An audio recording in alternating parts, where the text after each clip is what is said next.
Hello, hello, Yeah, hello, Mr. Sanjay. How are you?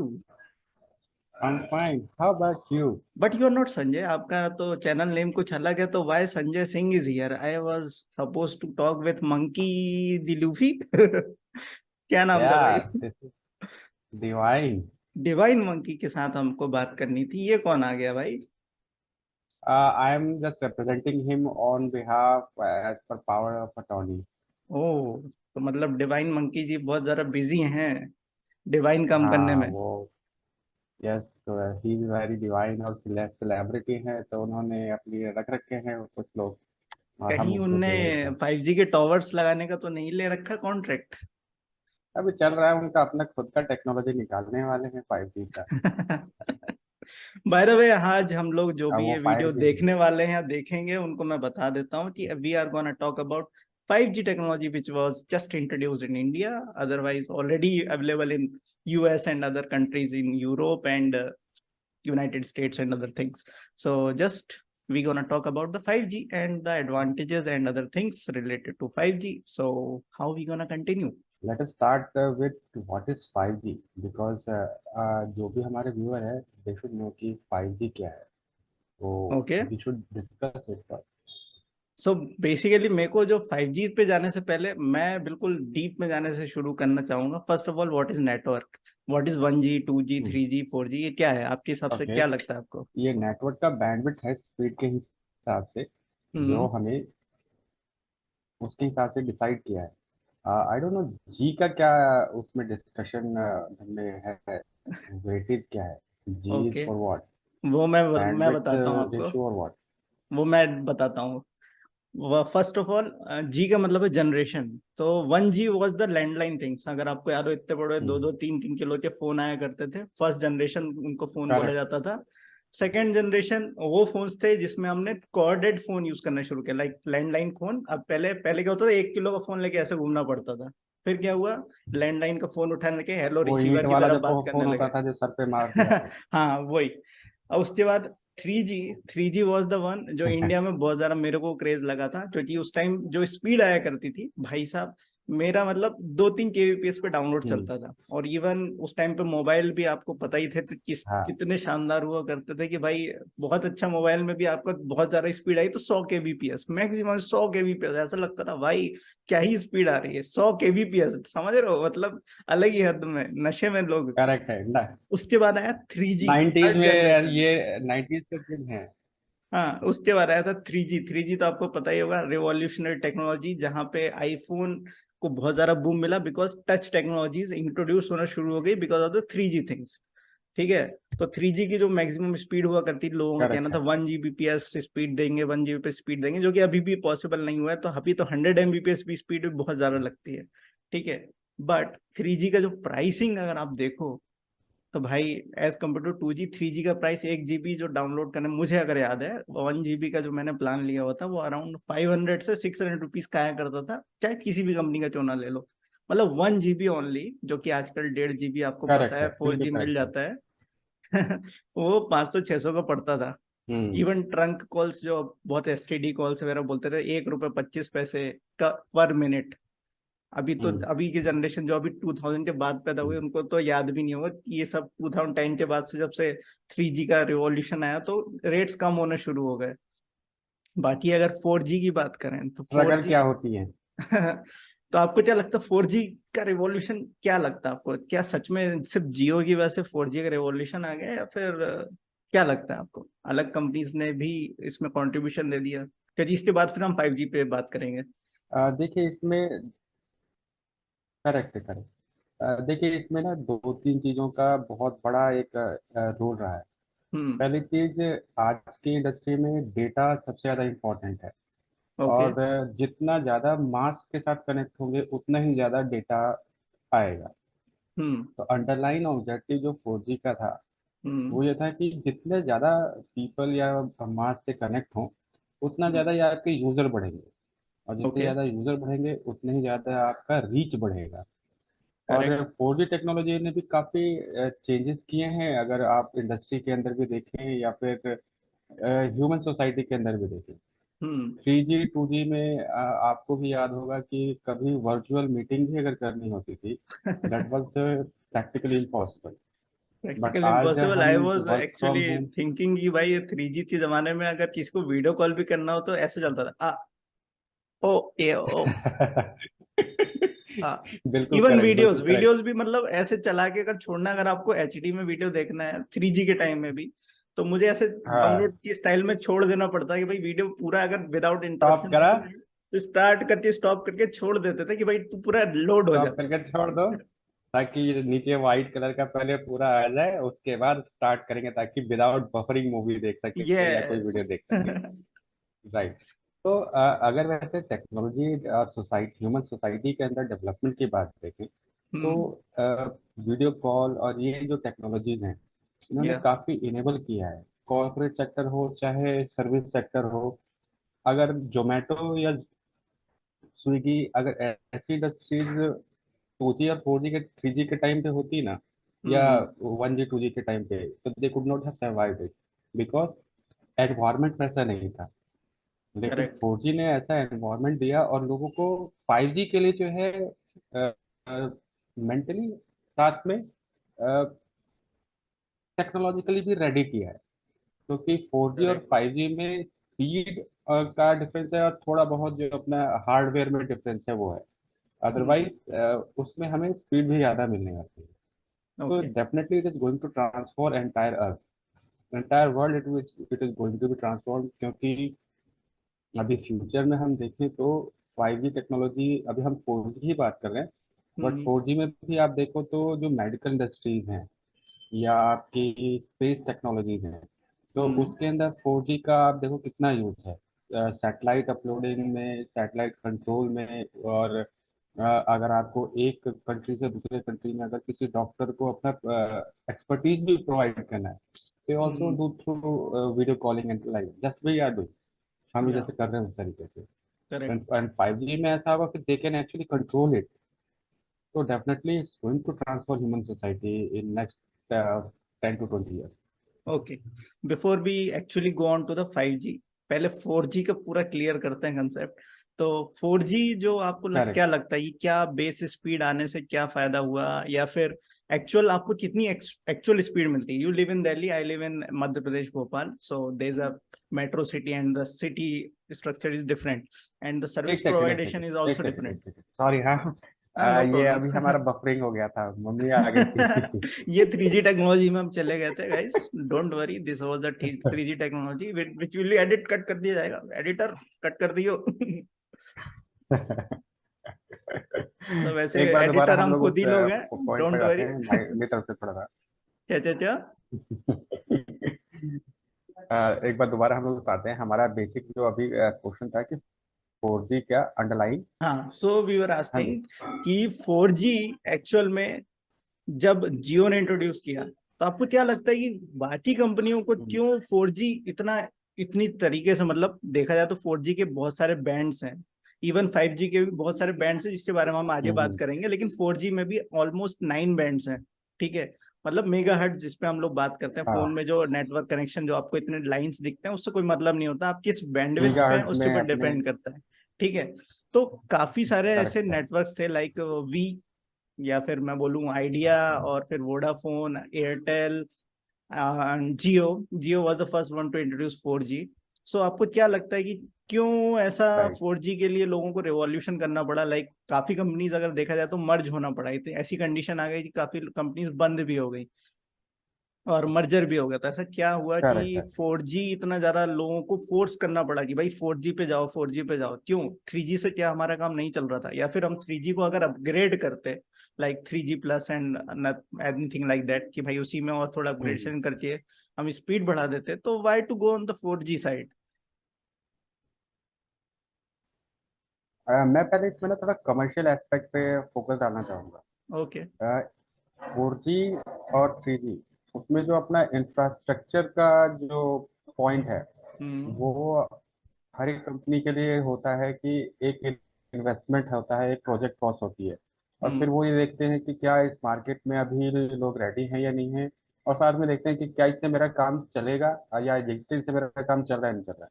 तो जो भी एग्जिस्टिंग प्लेयर्स थे they were not that much enthusiastic about कि नया टेक्नोलॉजी लाना है या डेवलपमेंट में उसमें जाना है। But okay. जियो ने एक चीज जो सबसे अच्छी करी, they had a bigger picture. They didn't want to sell only network. They wanted to get that data कि या हमारे मार्केट में कितने लोग हैं और कितना डिमांड है और कितना पोटेंशियल है। तो उन्होंने बड़े पिक्चर को रख के इनिशियल जो इन्वेस्टमेंट किया उसकी वजह से क्या हुआ कि बाकी लोगों के लिए कंपटीशन चालू हो गया। आपको करेक्ट। अगर 100 रुपए के अंदर 4G डेटा मिल रहा है और आपको 100 रुपए में 3G डेटा मिल रहा है, हु वुड यू प्रेफर? तो ultimately obviously. They had to force themselves कि चेंज करो भाई मार्केट में, otherwise you are going to be obsolete. Correct. तो अल्टीमेटली इन्वेस्टमेंट और प्रोजेक्ट पॉइंट ऑफ व्यू से मतलब commercial financial point of view से इसमें इन्वेस्टमेंट ज्यादा है, नेटवर्क और स्केल जो है इसका वो काफी ज्यादा है फिजिकल इंफ्रास्ट्रक्चर का। तो वो करने के लिए they were not ready. But Jio has done one thing. Jio ने 3G में भी, अगर आपको याद हो, Reliance was the first company who has made internet cheaper for the common people. और इवन करेक्ट। मोबाइल में जो हम बात करते हैं, एक पैसा एक सेकंड। हम्म। करेक्ट। और मुझे जो लगता है कि जियो को बहुत ज्यादा जो बूस्ट मिला, because Jio was a much bigger player in this thing, कि उनने पहले से प्लान कर रखा था कि हम लॉसेस में भी हम्म। जाएंगे तो हमको ये फर्क नहीं पड़ने वाला, क्योंकि we are thinking about the future. तो उनने क्या किया कि अगर आप खुद भी ध्यान दें कि भाई एग्जैक्टली। जियो जब आया तो उसने आदत डालने की कोशिश की। They wanted to create a habit कि people should be addicted with the higher speed. 3G was a good speed but not that much correct. Comfortable with that thing. Even video calling भी इतना ज्यादा नहीं कर रहा था। लेकिन 4G आने से क्या हुआ, फर्स्ट ऑफ ऑल आपको एक आदत पड़ गई कि यार विदाउट इंटरप्शन आप वीडियो देख पा रहे हैं। मतलब कॉमन साइट से मैं देखूं तो मुझे क्या करना है, इतनी हाई स्पीड का मैं क्या ही करूंगा, एक या तो डाउनलोड करूंगा या तो मैं वीडियो देखूंगा या फिर किसी से वीडियो कॉलिंग कर लूंगा। वीडियो कॉलिंग और ये सब जो टेक्नोलॉजीज थी वो इंडस्ट्रीज को इसलिए फायदा करेक्ट। करी क्योंकि उनके जो HR एक्टिविटीज हैं, लाइक उनको कोई किसी को रिक्रूट करना है तो उसके लिए उनको पब्लिकली किसी को बुलाने की जरूरत नहीं है कि भाई तुम फेस टू फेस आओ। दे can actually go do first thing like with the video calling and all the things like introduction and all the basic knowledge, then only if they are interested they will call the person। तो इससे क्या हो रहा है, उनका एक travel expenses और जो मिनिमम जो बेस करेक्ट। एक्सपेंसेस थे वो कट डाउन हो गए। वो एक टेक्नोलॉजिकल फायदा हो गया कंपनीज के साइड से। लेकिन इसके साथ साथ जहां पे आपको इतना ट्रेवल करके जाना करेक्ट। पड़ता था एक एक चीज को समझाने के लिए, जहां पे अगर मुझे पहली बार अगर कोई पूछा जाए कि 4G के आपको क्या इम्पैक्टफुल सबसे ज्यादा लगा, तो वो तो होलोग्राम्स लगे थे। जो अगर आपको पता हो माइक्रोसॉफ्ट के होलो लेंस जो करेक्ट थे है। वो 4G आने के बाद ही ज्यादा इतना बूम हुए कि भाई हाँ। ऐसी टेक्नोलॉजी यहाँ इंडिया में भी यूज हो सकती है, क्योंकि already 5G was already working for them in US and Europe. But यहाँ पर जब करेक्ट है। 4G भी इंक्रीज हुआ, क्योंकि आपको पता हो India is the biggest market all over the world for the electronics and all the things. ठीक है, it's a booming sector for everything. तो करेक्ट है। ये जो 4G जब आया तो जियो एक ने मैं कैप्चर यहाँ किया। पर आपको या एक चीज यहाँ पर ऐड करना चाह रहा हूँ। आपने ये टर्म्स व्यूवर्स ने सुना भी होगा, hmm. In future data is the new oil.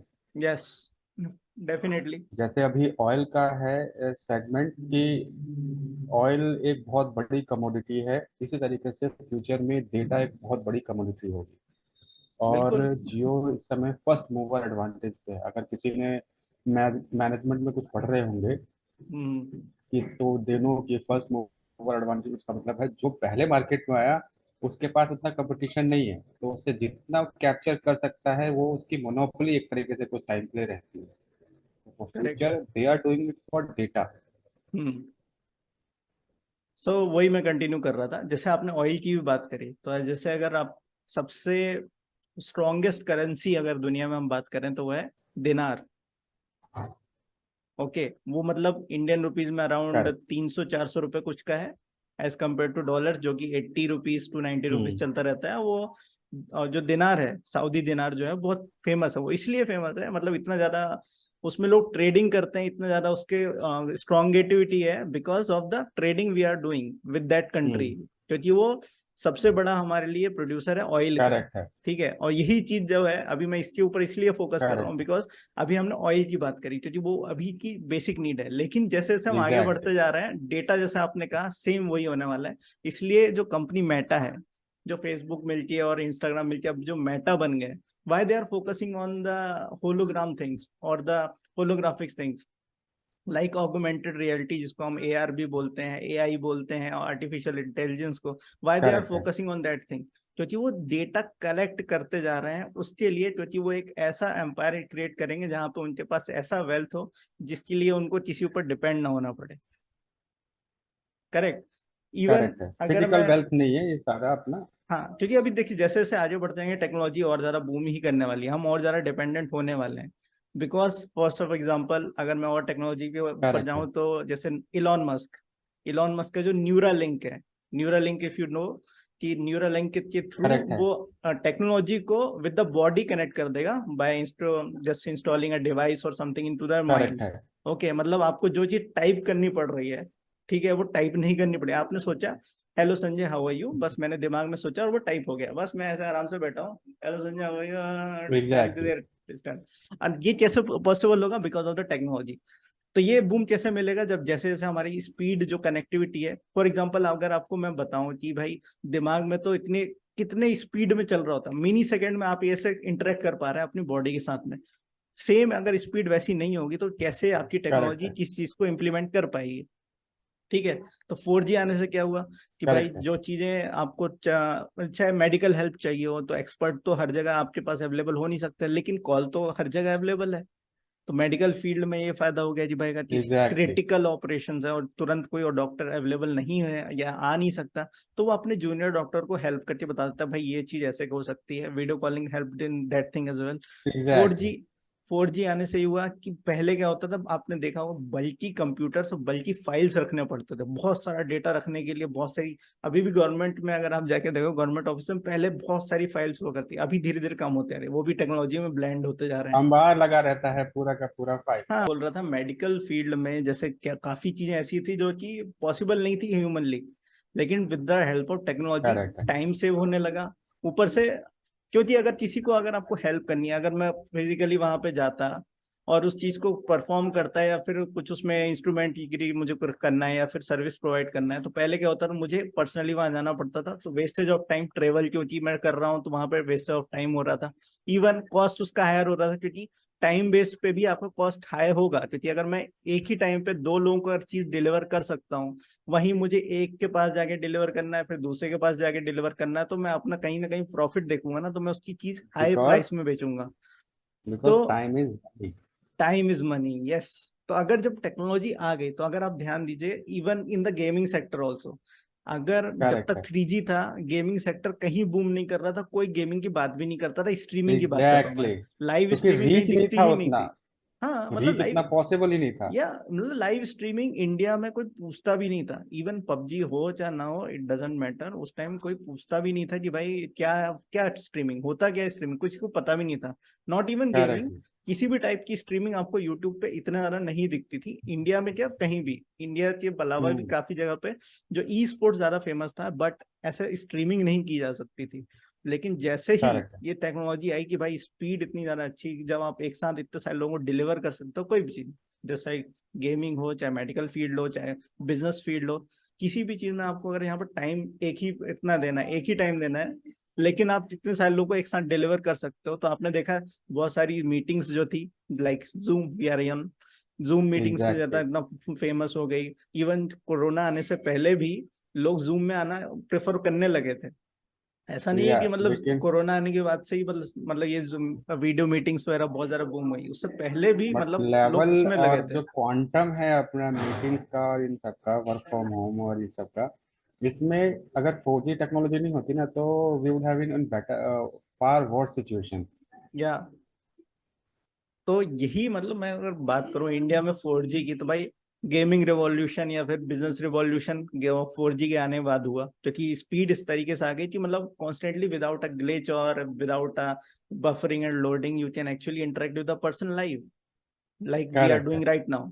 नहीं तो यही चीज अगर करेक्ट है। मुझे अगर 3G में करनी होती तो आधी बात तो मुझे समझ में ही नहीं आती कि भाई करेक्ट बोला कि रेक्ट बोला मुझे। हाँ, मैं बोलता ए, फिर इसके क्या बाद बोलती स्टॉप हो तू? जाता, फिर वो बोलते ओ, फिर बोलते आप क्या। सर आई कांट अंडरस्टैंड अब तो। लेकिन 4G आने से एक वो भी हुआ मुझे नुकसान, ये बोल सकता हूँ। पहले तो 3G में अपन ऐसे जानबूझ के अगर मीटिंग चल रही है या फिर कोई अरे असाइनमेंट हमको सबमिट करना है, मैडम आवाज नहीं आ रही, आवाज नहीं आ रही मैडम, कट अब तो वो करो। भी नहीं बोल सकते, बोलेगा तेरा पीछे पंखा चल रहा है।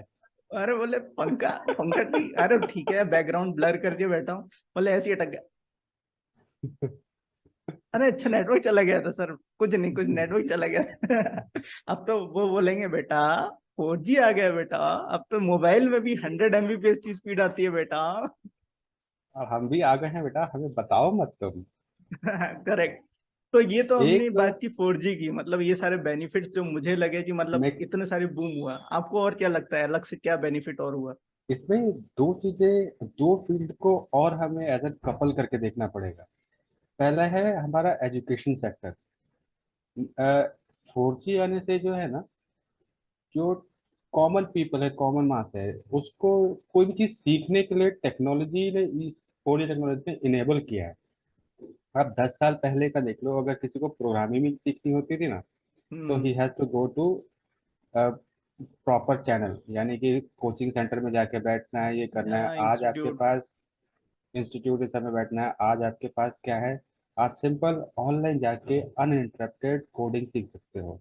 आप कोई भी चीज सीख सकते हो, इवन आप स्पेसशिप बना सकते हो। अगर आप सोशल मीडिया के चैनल पे जाओगे तो कई लोग ऑनलाइन सर्फिंग और उस सब से चेक करके स्पेसशिप बना रहे हैं। करेक्ट। तो एजुकेशन सेक्टर में भी इसने बहुत बड़ा बूम आया। पहले आप देखें तो मैं अपना एग्जांपल देता हूँ। अभी एमबीए में कर रहा था और कोरोना आ गया, लेकिन उससे पहले ही 4G टेक्नोलॉजी ने का इन्होंने they have saw that use. एक टीचर से 500 लोग ऑनलाइन, एक टीचर 500 लोगों को लेक्चर डिलीवर कर रहा है। Imagine the cost and the delivery जो आपने बोला। या अगर करेक्ट। वही अगर एक क्लास में बिठा के करना होता ना, तो 40-50 लोगों से ज़्यादा नहीं कर सकते थे। But exactly. अभी वो 500 भी नहीं है। अगर आप उसको as an overall world wide देखें तो कम से कम 2000 से 4000 लोगों को एट द मोमेंट टीच कर रहे थे। तो करेक्ट। एजुकेशन सेक्टर में भी बहुत बड़ा बूम आया है। उसके अलावा आपका फाइनेंशियल सेक्टर में भी बहुत बड़ा बूम आया है। कैसे? 10 साल पहले अगर आपको पैसे खर्च करने होते तो क्या करते थे? हम लोग जाते थे बैंक में, लंबी लाइन लगाते थे, या तो एटीएम जाके लंबी लाइन लगाते थे, पैसे निकालते थे, फिर खर्च करते थे। टुडे आप सिंपल एक क्लिक करोगे, स्कैन करोगे और उससे आपका ट्रांजैक्शन हो जाएगा। तो करेक्ट। फाइनेंशियल सेक्टर में जो फाइनेंशियल ट्रांजैक्शन है, जो कॉस्ट ऑफ डिलीवरी है एंड टर्म में, जिसके लिए बैंक को या कोई भी प्लेटफॉर्म को पहले लोग लगाने होते थे, पूरे सीए और सबका पूरा का पूरा एक टीम तैयार करके करना पड़ता था। हम्म। डिलीवरी कॉस्ट अभी जो है एकदम नेट 5%, 10% भी नहीं रह गई है। तो करेक्ट। एजुकेशन सेक्टर और फाइनेंशियल सेक्टर में भी this technology has enabled it to move us forward into the next stage of our entire society evolution. The best example for the education sector, Physics Wallah unicorn company of India, Exactly. जो कि अगर आप अभी भी जाके देखो तो मतलब अगर उनका लाइव स्ट्रीम भी अगर यूट्यूब पे चलता रहता है, उसमें भी लाखों हम्म, बच्चे देख पा रहे हैं। अगर उनको 1 लाख, क्या मतलब बोल रहा हूँ मैं, 10,000 बच्चों को भी अगर एक क्लासरूम में भी बैठाना है तो सबसे पहली बात तो कितने ही लोगों को बैठा लेंगे? मान लो एक 1,000 बच्चों को स्टेडियम एक में बैठाना बैठा लिया, पड़ता है, एक 1,000 बच्चों को स्टेडियम भी बैठाया। लगा के रखते हैं, तो भी वो स्टेडियम जो तो है लगता उतनी ही। तरह से इंटरेक्ट नहीं कर पाते इवन, जितना वो जो है सिंगल वीडियो से कर रहे हैं। हाँ obviously even they if you अगर फिजिकली भी पॉसिबल करने की भी सोचें तो व्हाट्स द कॉस्ट? सबसे पहली बात तो इतना बड़ा एग्जैक्टली, इंफ्रास्ट्रक्चर बनाना, उसका फिर मेंटेनेंस करने के लिए हर महीने उतना कॉस्ट भी जाएगा। और यहाँ देखो एक चीज का एग्जैक्टली, फायदा सिर्फ कंपनी को नहीं है। अगर मैं एक बात करूं कि भाई अगर फिजिक्स वालों को अर्न कर रहा है वीडियो से, इट्स गुड। मुझे नहीं लगता कि कोई एग्जैक्टली। अगर कोई अर्न कर रहा है तो कोई बुरी चीज है। लोग उसमें उसमें निकालने लगते हैं, अरे देखो वो तो अर्न कर रहा है। भाई अर्न करो, दिमाग से अर्न कर रहा है एंड यूजिंग द और क्या, टेक्नोलॉजी यूज कर रहे हैं, आप भी करो। इट्स अवेलेबल टू और क्या। एवरीवन। और सेकेंडली, अगर उसको फायदा हो रहा है तो आप ये भी तो सोचिए कि हर एक बच्चे को फायदा हो रहा है जो फीस नहीं देना चाहता या नहीं दे सकता है। वो भी तो एग्जैक्टली, सिर्फ जो विद द अफोर्ड नहीं हेल्प कर ऑफ, सकता, हाँ, कॉमन, मैं बार बार इसलिए कॉमन वर्ड यूज कर रहा हूँ, not in negative way, but economically जो वीकर सेक्शन है और डेवलपिंग कंट्रीज के अंदर ये बहुत बड़ा मास है, पॉपुलेशन भी बहुत ज़्यादा है, इसलिए बार करेक्ट। बार मैं कॉमन वर्ड का यूज कर रहा हूँ। क्योंकि जो इकोनॉमिकली अफोर्ड नहीं कर सकते, या फिर किसी की चाह है वहाँ की मैं कुछ सीखना चाहता हूँ, right now they have that tool, कि अगर वो सीखना चाह रहे हैं तो they, nobody can stop them. Correct. Obviously. So ये सब तो बेनिफिट्स थे 4G में। अभी तक तो हमने सिर्फ हम्म। फोर्थ जनरेशन पे पहुंचे हैं, अभी तो हम 5G को टच भी नहीं किया। बट नाउ नहीं यार। It's time to connect with the 5G। So first of all, right. आपको क्या लगता है कि 5G के आने से इंडिया में क्या चेंजेस आ सकते हैं, या फिर क्या आपको फर्स्ट ऑफ ऑल आपको लगता है कि एयरटेल ने सच में 5G लेके आ चुके हैं? क्योंकि मैं तो यहाँ मध्य प्रदेश में रहता हूँ, यहाँ तो अभी 5G लॉन्च हुआ नहीं है। दिल्ली में लॉन्च हुआ है, क्या आपने ट्राई किया है 5G, या फिर किसी फ्रेंड सर्कल या फिर आपके किसी भी बंदे ने ट्राई किया है 5G? Is it actually worth it? अभी एक्चुअली मेरे पास मेरा जो इंटरनेट प्रोवाइडर था वो आया था कि आप 5G आ रही है आप ले लो, बट उसके लिए थोड़ा जो हार्डवेयर का रिक्वायरमेंट, क्योंकि मेरा जो लैपटॉप है हम्म। और वो सब है, तो वो 5G इनेबल्ड नहीं है, क्योंकि मेरा 5 साल 10 साल पुराना लैपटॉप है। ओके। तो उसमें थोड़ा इंफ्रास्ट्रक्चर भी है, लेकिन जिनका एक्सपीरियंस मैंने सुना है, हम्म। दे तो given us a very positive experience, in the okay. Sense कि जैसे अभी हम लोग बात ही कर रहे हैं ना, तो हमारा हम्म। फिर भी वीडियो थोड़ा ब्लर आ रहा है, करेक्ट। इर्रेस्पेक्टिव कितनी भी स्पीड है। मेरा 4G है, 100 Mbps का स्पीड है फिर भी, लेकिन उसमें ऐसा होगा कि वर्चुअल मतलब क्लैरिटी बहुत प्रॉपर ज्यादा बढ़िया हो वीडियो जाएगी। है या फिर फिजिकल है, उसमें कोई डिफरेंस नहीं है। तो एक तो पॉजिटिव जो भी फीडबैक मिल रहा है ये मिल रहा है। दूसरा, जो भी डाउनलोडर्स हैं जिनको मूवी और इस सब में है, हम भी हैं उसमें, तो हम लोगों को पता है पहले किसी को 2 दिन भी बहुत बड़ा टाइम नहीं लगता था, कि 2 दिन में मूवी डाउनलोड कर ली, अरे वाह भाई क्या तेज स्पीड है। और आज होता है 5 मिनट में मूवी डाउनलोड कर रहा है, पागल है क्या? क्या भाई इतना टाइम कैसे लगता है तेरे को? बोले यहाँ तो अब वो तो मैं मूवी जो स्ट्रीमिंग है, करता हूँ मूवी की भाई, अब तो नेटफ्लिक्स आ गया डायरेक्ट, मैं उसमें डाउनलोड भी नहीं हाँ, करता, मैं नेटफ्लिक्स पे देख लेता हूँ। अब तो ये हो गया एग्जैक्ट 4G के आने के बाद। एग्जैक्टली। तो अभी डाउनलोडिंग और इन सब में भी जो स्पीड काफी है, मतलब आप 2 GB 3 GB की मूवी जो है, जैसे सॉन्ग डाउनलोड करते हैं ना आप, 10 सेकंड 15 सेकंड में, दैट करेक्ट। Can do. तो बेनिफिट है और पॉजिटिव भी है, और लोगों को आजकल किसी के पास पेशेंस नहीं है। कोई ये नहीं चाहता कि आप खुद जो है एटीएम लाइन में 4 लोग आगे देखते हो तो कहोगे कि नहीं यार मैं क्यों करूँ, चल छोड़ यार बाद में वो कर देंगे। तो करेक्ट। डेफिनेटली इसका बेनिफिट है and people are going to love it. तो फर्स्ट ऑफ ऑल, अगर मैं बेनिफिट्स की बात करूँ, सबसे पहली बात तो जो speed, no matter whatever speed you are getting, obviously 5G आने के बाद उससे कई गुना ज्यादा आपको स्पीड डेफिनेटली मिलेगी ही मिलेगी। Secondly, latency. लेटेंसी की बात करते हैं, कई बार ऐसा होता है कि आपकी स्पीड 100 Mbps भी आ रही है, उसके बाद भी आपका वीडियो लैग करता है, या फिर आप गेम भी खेलते हैं, गेम के लिए बहुत ज्यादा लोग क्रेजी हो रखे हैं, लेकिन आप देखोगे पिंग बहुत ज्यादा हाई होती है, लाइक 60, करेक्ट है। 100 ये। लेकिन जब 5G आएगा तो लेटेंसी की प्रॉब्लम सॉल्व हो जाएगी। ठीक है। थर्ड, जो मुझे लगता है टेक्नोलॉजिकल लेवल पे और ज्यादा एडवांसमेंट होगी, बिकॉज अभी जो है हम वीडियो कॉलिंग के थ्रू बात करते हैं, लेकिन अभी AR पे और ज्यादा फोकस कर पाएंगे, क्योंकि नो लेटेंसी मतलब zero difference between what we are saying what we are doing. ठीक है, तो जो रियल टाइम रोबोटिक। इंफॉर्मेशन है, हाँ। लेटेंसी में ये मैं थोड़ा ऐड कर रहा हूँ, जो अपना इसको एज एन बोलते हैं हम लोग रियल टाइम इंफॉर्मेशन। यस। मतलब आपके यहाँ से अगर आपने बटन भी टाइप किया और जो आपके पास पहुंचा उसमें अगर नैनो सेकंड का भी डिफरेंस है, that is not real time, क्योंकि वहां पर टाइम डिफरेंस टाइम लगा गया। करेक्ट। लेकिन इसमें जो रियल टाइम डिफरेंस है, ये आपका almost as par human senses nil हो जाएगा। तो आपको जो मैं यहाँ बोल रहा हूँ एग्जैक्टली आपको वहां पर दिखेगा। करेक्ट। इसी को मैं, अगर मैं बिल्कुल एक टर्म बेस पे बोलूं तो एग्जांपल दे सकता हूँ, क्लाउड गेमिंग। अभी तक आपने जो टर्म्स थी वो आपने प्ले स्टेशन में सुनी होगी, क्लाउड गेमिंग एक उनके जो प्लान्स हैं उसमें एक प्ले स्टेशन में क्लाउड गेमिंग का ही फंक्शन है, लेकिन वो इंडिया में वर्क नहीं करता।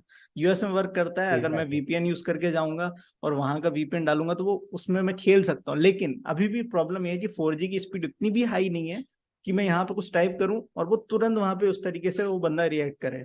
ठीक है, तो अभी जैसे अगर मैं करेक्ट खेलने है। भी जाता हूँ, for example God of War ही खेलता हूँ मैं, ठीक है, गॉड ऑफ वॉर में हम्म। अगर मैंने ये बटन इधर लेफ्ट किया है, तो अभी लेफ्ट किया है, बट उसको 2 सेकंड या 1 सेकंड लगेगा उसको उस तरीके मूव करने में। लेफ्ट होने में वहां पर। पता चला ये अगर मैं ऐसा गेम खेल रहा हूँ जो एफपीएस मोड पे चलता है, लाइक पबजी या फिर बीजीएमआई मैं बोलूँ, और उसमें अगर मैं by the time react game करूंगा ओवर हो जब तक, तो जाएगा। मैं, मेरा तो हेडशॉट हो चुका होगा। तो बाय द लेकिन, टाइम गेम ओवर है आपका। Yes, game over. बट लेकिन क्लाउड कंप्यूटिंग भी आप कर पाएंगे। Cloud computing in the sense कि आप जो काम अभी घर पे बैठ के नहीं कर सकते, वो भी आप घर पे बैठ के कर पाएंगे। इंटरेक्शन जो है अपने कंप्यूटर के साथ जीरो लेटेंसी में कर पाएंगे। जो चीजें आपको डील आउट करनी है वो आप यहाँ घर में बैठ के भी कर सकते हैं। मतलब work from home will be much more possible with these technologies. Secondly, AR जो है बहुत ज्यादा बूम होगा। अभी जैसे एआर में इतना ज्यादा लोग इन्वेस्टमेंट नहीं करते, मतलब investment in the sense, not with the money sense, in the time sense also. क्योंकि उनको लगता है यार एआर में जब तक वो रियलिटी उसको जनरेट करेगा, कि अभी फर्स्ट ऑफ ऑल उस तरीके से डिवाइसेस नहीं है। सबसे पहली बात एक अगर मैं बात एनवायरनमेंट करूं, चाहिए, एक इंफ्रास्ट्रक्चर चाहिए इस टेक्नोलॉजी के लिए, वो अभी मतलब मिच्योर नहीं हुई है, और अब 5G आने से हो जाएगा। आप या उस पर डिस्कशन कर रहे थे। ओके, तो जैसे कि आप बता रहे थे कि 5G में हम जो बात कर रहे थे कि भाई देखो 5G आ तो रहा है, लेकिन क्या सच में इंडिया को उससे बेनिफिट होने वाला है? फर्स्ट ऑफ ऑल मेरा क्वेश्चन ये है आपसे। अब बहुत बेनिफिट होने वाला है, और इसमें इनोवेशन, इंडिया अभी जो है एक डेवलपिंग नेशन है, ओके। लेकिन इंडिया के पास लास्ट 25 साल में जो हम्म। सबसे बड़ी वेल्थ आई है वो है यंगर जनरेशन, और दूसरा सॉफ्टवेयर पावर। करेक्ट। दुनिया में इंडिया जो है सॉफ्टवेयर पावर हाउस के नाम से जाना जाता है, क्योंकि अमेरिका हो, यूरोपियन, चाहे किसी भी कंट्री में इंडियन सॉफ्टवेयर इंजीनियर्स का सबसे ज़्यादा रीच है, रीजन क्या है। करेक्ट। आईटी दूसरा, power in the sense. IT power rate. तीसरा सबसे बड़ा, इंडिया के अंदर अभी भी जो हमारी पॉपुलेशन है, जो उसके लिए जो बेसिक हेल्थ केयर नीड्स हैं, या फिर कोई भी बेनिफिशियल स्कीम्स हैं या कुछ भी है, उसको डिलीवर करना इट्स अ हरक्यूलियन टास्क। लेकिन 5G technology is going to solve that problem. मैं जस्ट एग्जांपल देता हूँ अभी। ओके। 5 साल या 10 साल पहले अगर हमको जैसे गैस का जो अपना बेनिफिट है, हम्म। सब्सिडी है, वो अगर हमें ट्रांसफर करना होता था तो हमको क्या करना पड़ता, हमें पूरा एक इंफ्रास्ट्रक्चर इकोसिस्टम सेटअप करना पड़ता। बैंक में करेक्ट। एक लोकेशन डालनी पड़ती, उसके लिए लोगों को हायर करना पड़ता, और साथ में कंसल्टेंसी और बाकी चीजें सारी, बुक अकाउंट, ये सब चीजें करने के लिए करना पड़ता है। करेक्ट। लेकिन 4G टेक्नोलॉजी ने क्या हेल्प किया, अभी आप वहां पर सेंट्रल प्लानिंग में बैठा एक सिंगल पर्सन अगर ओके भी बटन दबाता है, तो जो भी हम्म। आपका गैस का बेनिफिट है, या हम डीबीटी बोलते हैं, डायरेक्ट बेनिफिट ट्रांसफर जो बोलते हैं, वो इमीडिएटली चलता है। उसके लिए ना तो आपको मैन पावर की नीड है, ना ही आपको उतना बड़ा इंफ्रास्ट्रक्चर सेटअप करनी रहता है। This is going to be entirely transformed in 5G, because correct. पहले जो हम लोग नहीं कर पाते थे वो हम्म। हम कर सकते हैं। अभी अगर हम 4G में भी बोल देखें तो एक जो प्रॉब्लम है, या हम एक डिसएडवांटेज बोल सकते हैं टेक्नोलॉजी का, कि एक लिमिटेड नंबर ऑफ यूजर ही कनेक्ट हो सकते हैं एक पर्टिकुलर लोकेशन में। लेकिन correct. 5G is going to change है। तो अगर अभी हम लोग 10 लाख लोगों को एक टाइम पे केटर कर पा रहे हैं एक पर्टिकुलर लोकेशन में, that is going to be change drastically है। करेक्ट। पहला तो ये सबसे बड़ा बेनिफिट है। दूसरा, लास्ट 10 साल में इंटरनेट के स्पीड बढ़ने के बाद आप देखो तो नंबर ऑफ यूनिकॉर्न्स और स्टार्टअप्स हैं, unicorn hmm. Startups, they have increase multifold in India. और करेक्ट। इनोवेशन जो इंडिया में आया है, ऐसा नहीं कि पहले नहीं था, पर वो एनवायरनमेंट नहीं था, या वो सपोर्टिंग एनवायरनमेंट था भी तो इनेबिलिटी नहीं थी कि कोई भी आदमी जो है, कोई भी अगर अच्छा आइडिया है या इनोवेशन है, उसको बड़े स्केल पे इकोनॉमिकली भी लेके जा सके, क्योंकि हम्म। उसके लिए जो पैसे या फिर कमर्शियल और इंफ्रास्ट्रक्चर वैल्यू चाहिए, वो अक्वायर नहीं कर पा रहा था। लेकिन उसने क्या किया है, इनेबल किया है लोगों को। अभी 5G आने के बाद this is also going to be changing drastically, और जितने ज़्यादा इनोवेशन होंगे, जितने ज़्यादा स्टार्टअप्स और वो आएंगे इंडिया में, India is going to develop in faster rate. आप अमेरिका का भी एग्जांपल लें तो 90s के बाद में सबसे ज्यादा इनोवेशंस और सबसे ज्यादा जो यूनिकॉर्न्स थे और जो स्टार्टअप थे, टुडे दे आर, जिस पर भी हम लोग बात भी कर रहे हैं ना गूगल के ऊपर, हम्म। गूगल या इंटरनेट के जितने भी सर्विस हैं यूरोपियन, उसमें they have transformed their country. Same thing is correct. Going to happen with us in India. Correct. मेरे हिसाब से अगर मैं सिर्फ पॉइंट वाइज अगर एडवांटेज इस सेक्टर में जाऊं तो सबसे पहले तो मैं बोलूंगा कि गेमिंग सेक्टर तो बूम करेगा ही करेगा। Because cloud correct. गेमिंग, पहले क्या होता था कि जिसको बहुत ज्यादा पैशन भी है गेम करने के लिए, लेकिन प्रॉब्लम ये कि भाई डिवाइस नहीं है। बट अब ऐसा है कि अगर आपके पास एग्जैक्ट। सस्ता वाला भी डिवाइस है और उसमें 5G इनेबल्ड है, तो मतलब आप किसी भी कंप्यूटर में क्लाउड कंप्यूटिंग कर पा रहे हैं without any extra exactly. Cost. मतलब आपको सिर्फ एक 5G करेक्ट। डिवाइस की जरूरत है और आप बैठ के गेम खेल पा रहे हो, एक हाई लेवल गेम, लाइक जिसके लिए एक बढ़िया सा गेमिंग सेटअप चाहिए, या तो आपको प्ले स्टेशन या फिर एक्सबॉक्स जैसा कोई कंसोल चाहिए। लेकिन अब उसके लिए क्या है, आपके पास एक डिवाइस है डेट इज मोबाइल, जो कि हर एक बंदे के पास होता है, बस वो 5G होना चाहिए, तो उसके थ्रू पाँच सौ वो रुपये में गेमिंग कर आप सकता है। 50, सिंपल शॉर्ट टर्म में अगर हम अपने व्यूवर्स के लिए अगर इसको समराइज करना चाहें, तो आप 500 रुपये के अंदर 1 लाख रुपए के सेटअप का मजा ले सकते हैं। बिल्कुल, ये तो उससे भी सस्ता है कि किसी चीज को आप ईएमआई पे लें। ईएमआई पे भी आप हाँ। लेते हो तो वो अगर गेमिंग सेटअप का अगर ईएमआई भी निकालोगे 13% पर एनम के हिसाब से लगता है। मैं अगर बिल्कुल लोएस्ट पे जा रहा हूँ, अगर 10% भी मान के चलें तो 1 लाख का 10% हो गया आपका 10,000 रुपीज पर एनम। ठीक है, यहाँ आपको तो 500 रुपये महीना, मतलब कितना हुआ, 12 बाई 60, 6,000 भी नहीं पहुंच रहा है आपका। और उसमें आप पूरा एक गेमिंग सेटअप की तरह पूरा बढ़िया स्ट्रीमिंग भी कर सकते हो उसी के थ्रू, एंड इवन गेम भी इंजॉय कर सकते हो। ये होता है गेमिंग वाला पार्ट। एजुकेशन में आते हैं। करेक्ट है। एजुकेशन में आपको पता है कि पहले क्या होता था, हर एक बुक्स आपको अवेलेबल नहीं होती थी, तो आपको परचेस करनी पड़ती हाई प्राइस पे, या तो फिर किसी सेकंड हैंड एग्जैक्टली। वाले से काम चलाना पड़ता था। यहाँ वैसा कोई रोल ही नहीं है। अब लोग, आप पीडीएफ में लोग डाउनलोड कर लेते हैं, उसी में पढ़ लेते हैं। ई बुक्स आ चुकी हैं, ऑडियो बुक्स आ चुकी हैं। अब ये जैसे जैसे हम्म। टेक्नोलॉजी बढ़ रही है, तो उसमें जो लाइबिलिटी होया करती थी कि भाई इसको खरीदना ही पड़ेगा, 1,000 रुपए की बुक है। मैंने अपनी स्कूल में एक अलजेब्रा की बुक हुआ करती थी, मतलब मैथ्स के सेक्शन में, वही 1,500 की हुआ करती थी। वो सबसे महंगी बुक थी जो मैंने आज तक खरीदी थी, और जो सिलेबस में इंक्लूड थी। अब वही बुक में अगर मुझे अभी पढ़ना है तो ऑब्वियसली फ्री है। मतलब मुझे कुछ करना ही नहीं है, एग्जैक्टली। मुझे एक क्लिक करना है और ये बुक डाउनलोड हो गई। अगर मुझे पढ़ने का सच में शौक है, मतलब मैं कोई भी बुक पढ़ सकता हूँ। नॉट इवन एनी बुक, मतलब कोई भी बुक अगर अभी जस्ट रिलीज हुई है, अगर मुझे खरीदना भी है और मुझे परचेस करने के लिए टाइम नहीं है, तो मैं अब ऑनलाइन जाके अमेजोन या फिर किसी भी ऑनलाइन वेबसाइट के थ्रू खरीद सकता हूँ।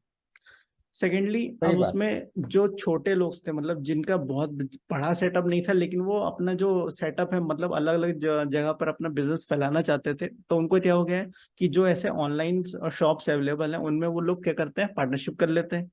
मतलब वही प्रोडक्ट जो करेक्ट। सिर्फ अपने उसी लोकेलिटी में बेच पा रहे थे, अब लेकिन क्योंकि टेक्नोलॉजी और ज्यादा इंप्रूव हो रही है, तो वो कहीं भी दुनिया के किसी कोने के साथ साथ इंडिया में तो बेच ही सकते हैं, लेकिन किसी और दुनिया में भी बेच करेक्ट है। सकते हैं with the help of the technologies. Like अगर मैं फॉर एग्जांपल कांजीवरम साड़ीज की बात करूं, क्योंकि मतलब कॉमनली अगर मैं करेक्ट। बात करूं, बहुत ज्यादा मतलब ट्रेडिशन होता है यार कांजीवरम की साड़ी, यार वो तो मतलब केरला वेरला साइड या साउथ साइड बहुत फेमस होती है। अब कौन जाएगा साउथ में लेने के लिए? लेकिन अब क्या हो गया, अब करेक्ट है। हम क्या, कुछ भी चीज लेनी होती, नॉट जस्ट साड़ी, और मैं सिर्फ एग्जांपल दे रहा हूँ कांजीवरम साड़ी का। बिकॉज क्योंकि अब मुझे कोई चीज खरीदनी है, मैं क्या करूंगा, मैं वहां तो नहीं जाऊंगा केरला में, या फिर किसी अपने रिश्तेदार को फोन लगाऊंगा, अच्छा बेटा, अरे अरे तुम केरला में रहते हो, अरे भाई देखना यार साड़ी कितने की मिल रही है उधर, ऐसा थोड़ी बोलूंगा। अब क्या होता है, हाँ। सिंपल, मुझे कोई लेना देना नहीं। मैं जाऊंगा इंटरनेट पर सर्च करूंगा, क्लिक करूंगा, जो मुझे पसंद आ रही है वो मैं तुरंत देखूंगा। बहुत सारी इमेजेस भी अवेलेबल होती हैं, अब मैं वहीं की वहीं देख सकता हूँ। करेक्ट है। अब लेकिन 5G में एक और इसमें एड ऑन है।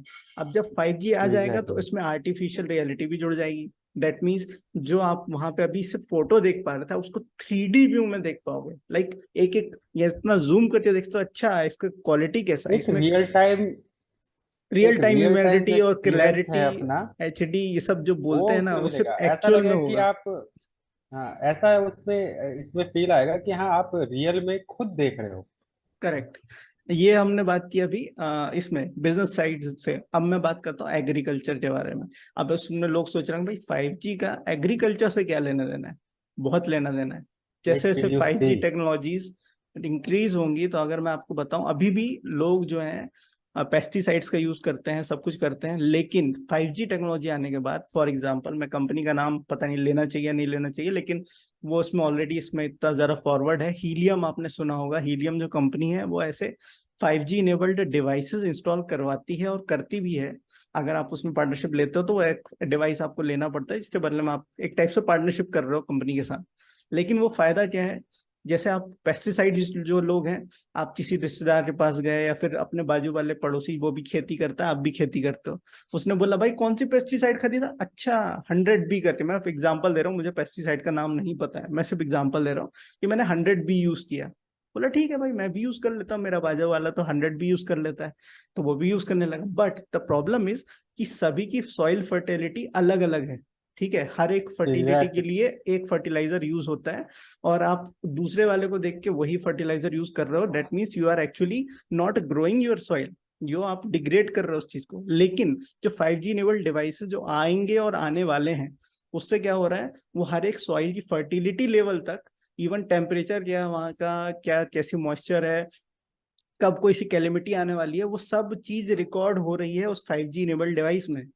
डेट मीन्स अब वो आपको एग्जैक्ट कितना पानी उसमें चाहिए, क्या कौन सा फर्टिलाइजर उसमें यूज हो सकता है, और किस टाइप पे वो, किस टाइम पे उसको, मतलब ये उसको सेव करना है किस चीज से, लाइक एक्स्ट्रा सनलाइट आ रही है कहाँ पे, उस क्रॉप को कम सनलाइट चाहिए, या फिर कहाँ पे उसको पानी की करेक्ट कमी है। हो रही है, लाइक वाटर कहाँ कम पड़ रहा है। ये भी 5G के आने से इनेबल हो रहा है। अगर आपने नहीं देखा है तो लोग क्या कर रहे हैं, सिर्फ बात कर रहे हैं बिजनेस सेंस में या उसमें, लेकिन agriculture is a main part of our India. खाने के लिए करेक्ट आप है। कहीं टेक्नोलॉजी के ऊपर बेस नहीं हो सकते हो, लेकिन अगर आपने अपने अपने जो एग्रीकल्चर को ही प्रमोट नहीं किया, तो कहीं ना कहीं आप अपने आप को ही डिग्रेड करते जा रहे हो। लेकिन 5G आने से इवन वो फोर्टी इनेबल्ड फिफ्टी होगा। Percent of our GDP contribution is from agriculture in India. Yes.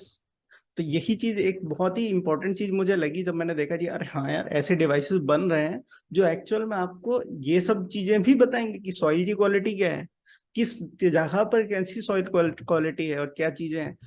Even फिर जैसे हम बात करते हैं, ये तो हो गई इसमें एक चीज और मैं एग्रीकल्चर। आपको ऐड कर रहा हूँ या इसमें जो ये टेक्नोलॉजी है 5G में, जो हम्म। ये हम सॉइल का हेल्थ और ये सब टेम्परेचर मॉइस्चर जो चेक करते हैं, ये जनरली जियोलॉजिकल सर्वे का एक पार्ट होता है।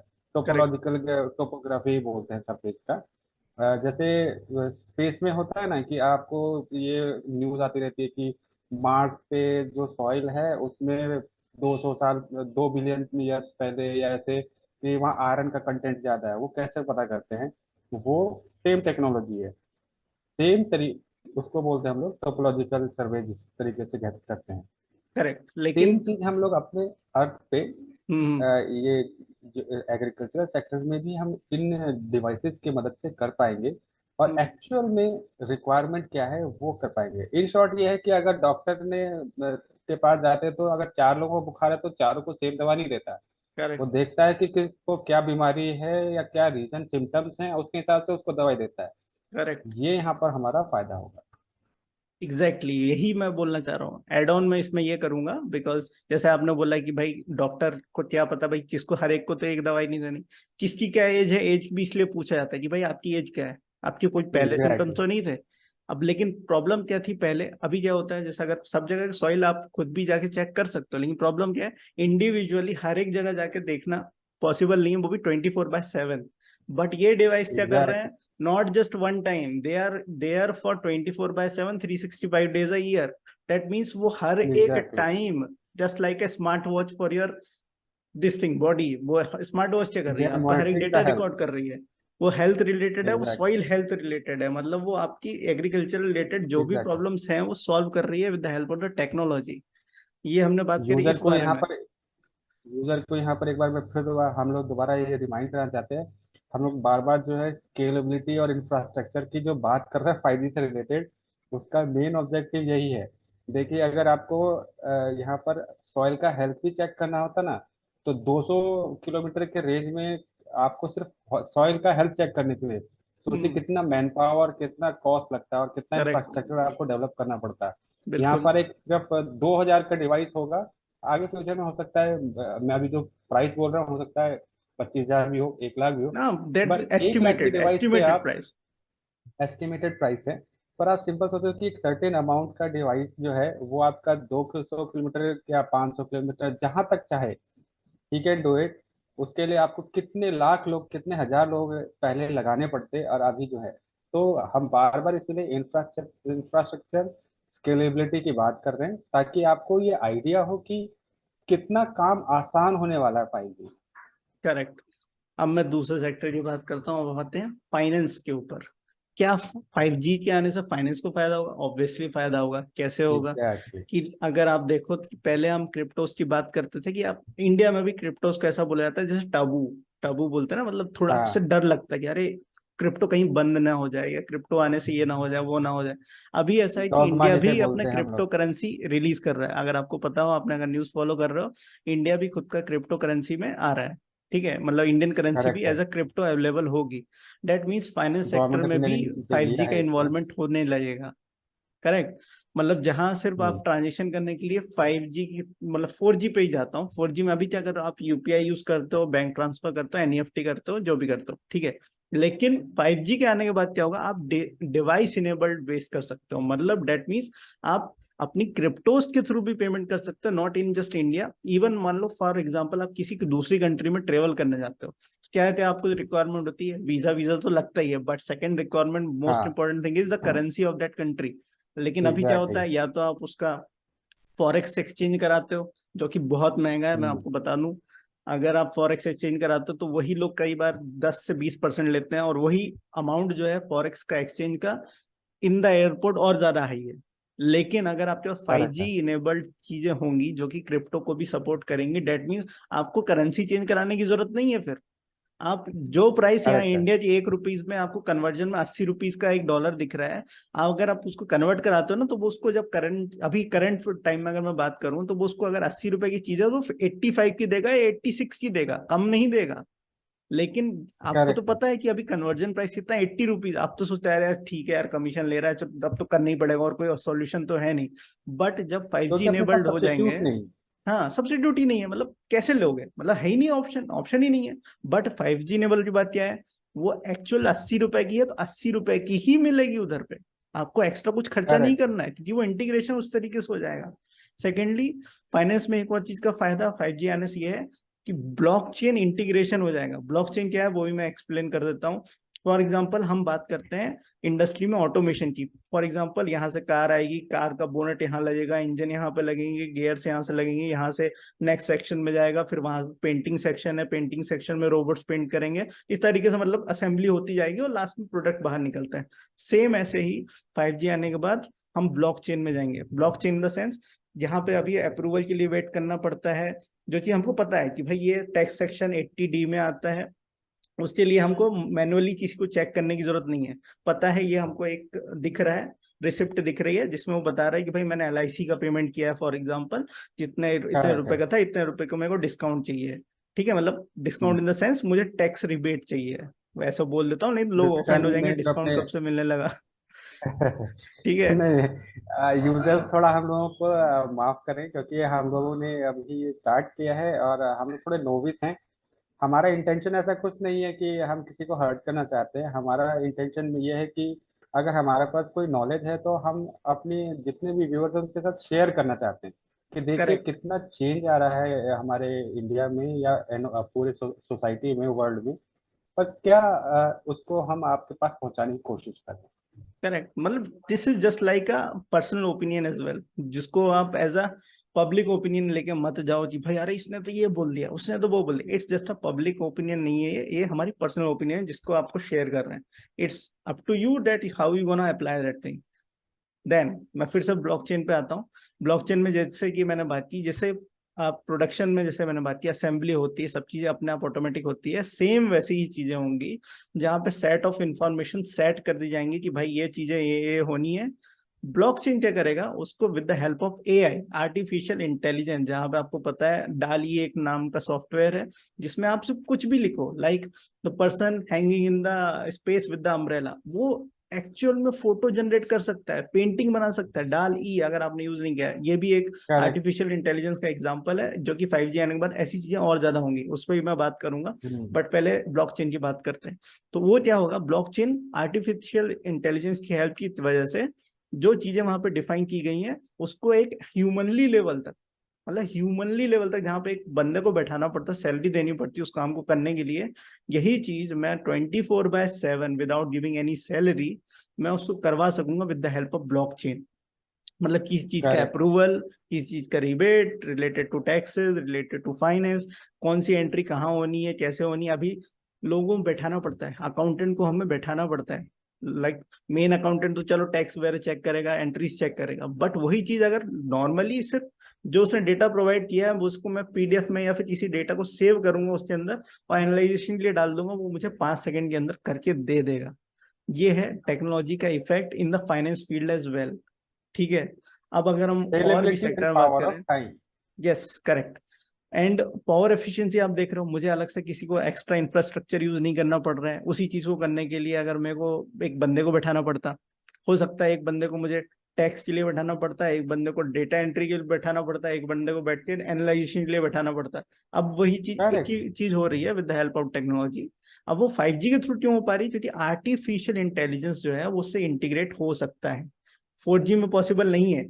4G में जो पॉसिबल नहीं है क्योंकि latency and the speed is not up to that mark कि आर्टिफिशियल करेक्ट है। इंटेलिजेंस जो ह्यूमनली लेवल पे इंटरेक्ट कर पाए उस चीज को। करेक्ट। करेक्ट है। अब अगर जैसे हमने ऑलरेडी बात कर चुके हैं मेडिकल फील्ड में क्या बेनिफिट्स हैं, like holograms and all the things, video technologies and giving the consultation and all the things। ठीक है, तो उसके लिए मैं और ज्यादा डीप में नहीं जाऊंगा। बाकी और भी बहुत सारे सेक्टर्स हैं जिसमें हर एक सेक्टर में बात करूंगा, हर एक सेक्टर में आपको एक अलग बेनिफिट निकल के आएगा। लेकिन जो और भी ज्यादा सेक्टर मुझे बहुत इंपॉर्टेंट लगता है वो डिफेंस एंड द स्पेस, जो कि मैं एक्चुअल में बात करना चाहूंगा उस बारे में। क्योंकि आपको पता है कि करेक्ट। हम ऐसी कंट्री है जहाँ पे हर एक बंदा के आसपास हमारे कंट्री है जो कि इतनी ज्यादा फ्रेंडली नहीं है कुछ। ठीक है। तो डिफेंस सेक्टर में कैसे हेल्प कर रही है 5G एंग्री टेक्नोलॉजी। बर्ड्स ज्यादा हैं हमारे आसपास। एंग्री बर्ड्स ज्यादा हैं आसपास में, जहां पे हमको पिग्गी से बचना है। ठीक है। पिग्गी से बचना है और अपने आप को सेव करना है। तो बेसिकली 5G कैसे हेल्प करेगा, वॉर तो लड़ नहीं सकता 5G, अगर आप ऐसा सोच रहे हैं तो बिल्कुल गलत है। वाई? बिकॉज 5G जो है, आपने अगर याद हो या पता नहीं हो तो मैं बता दूं कि बेंगलोर में अभी ड्रोन शो हुए थे।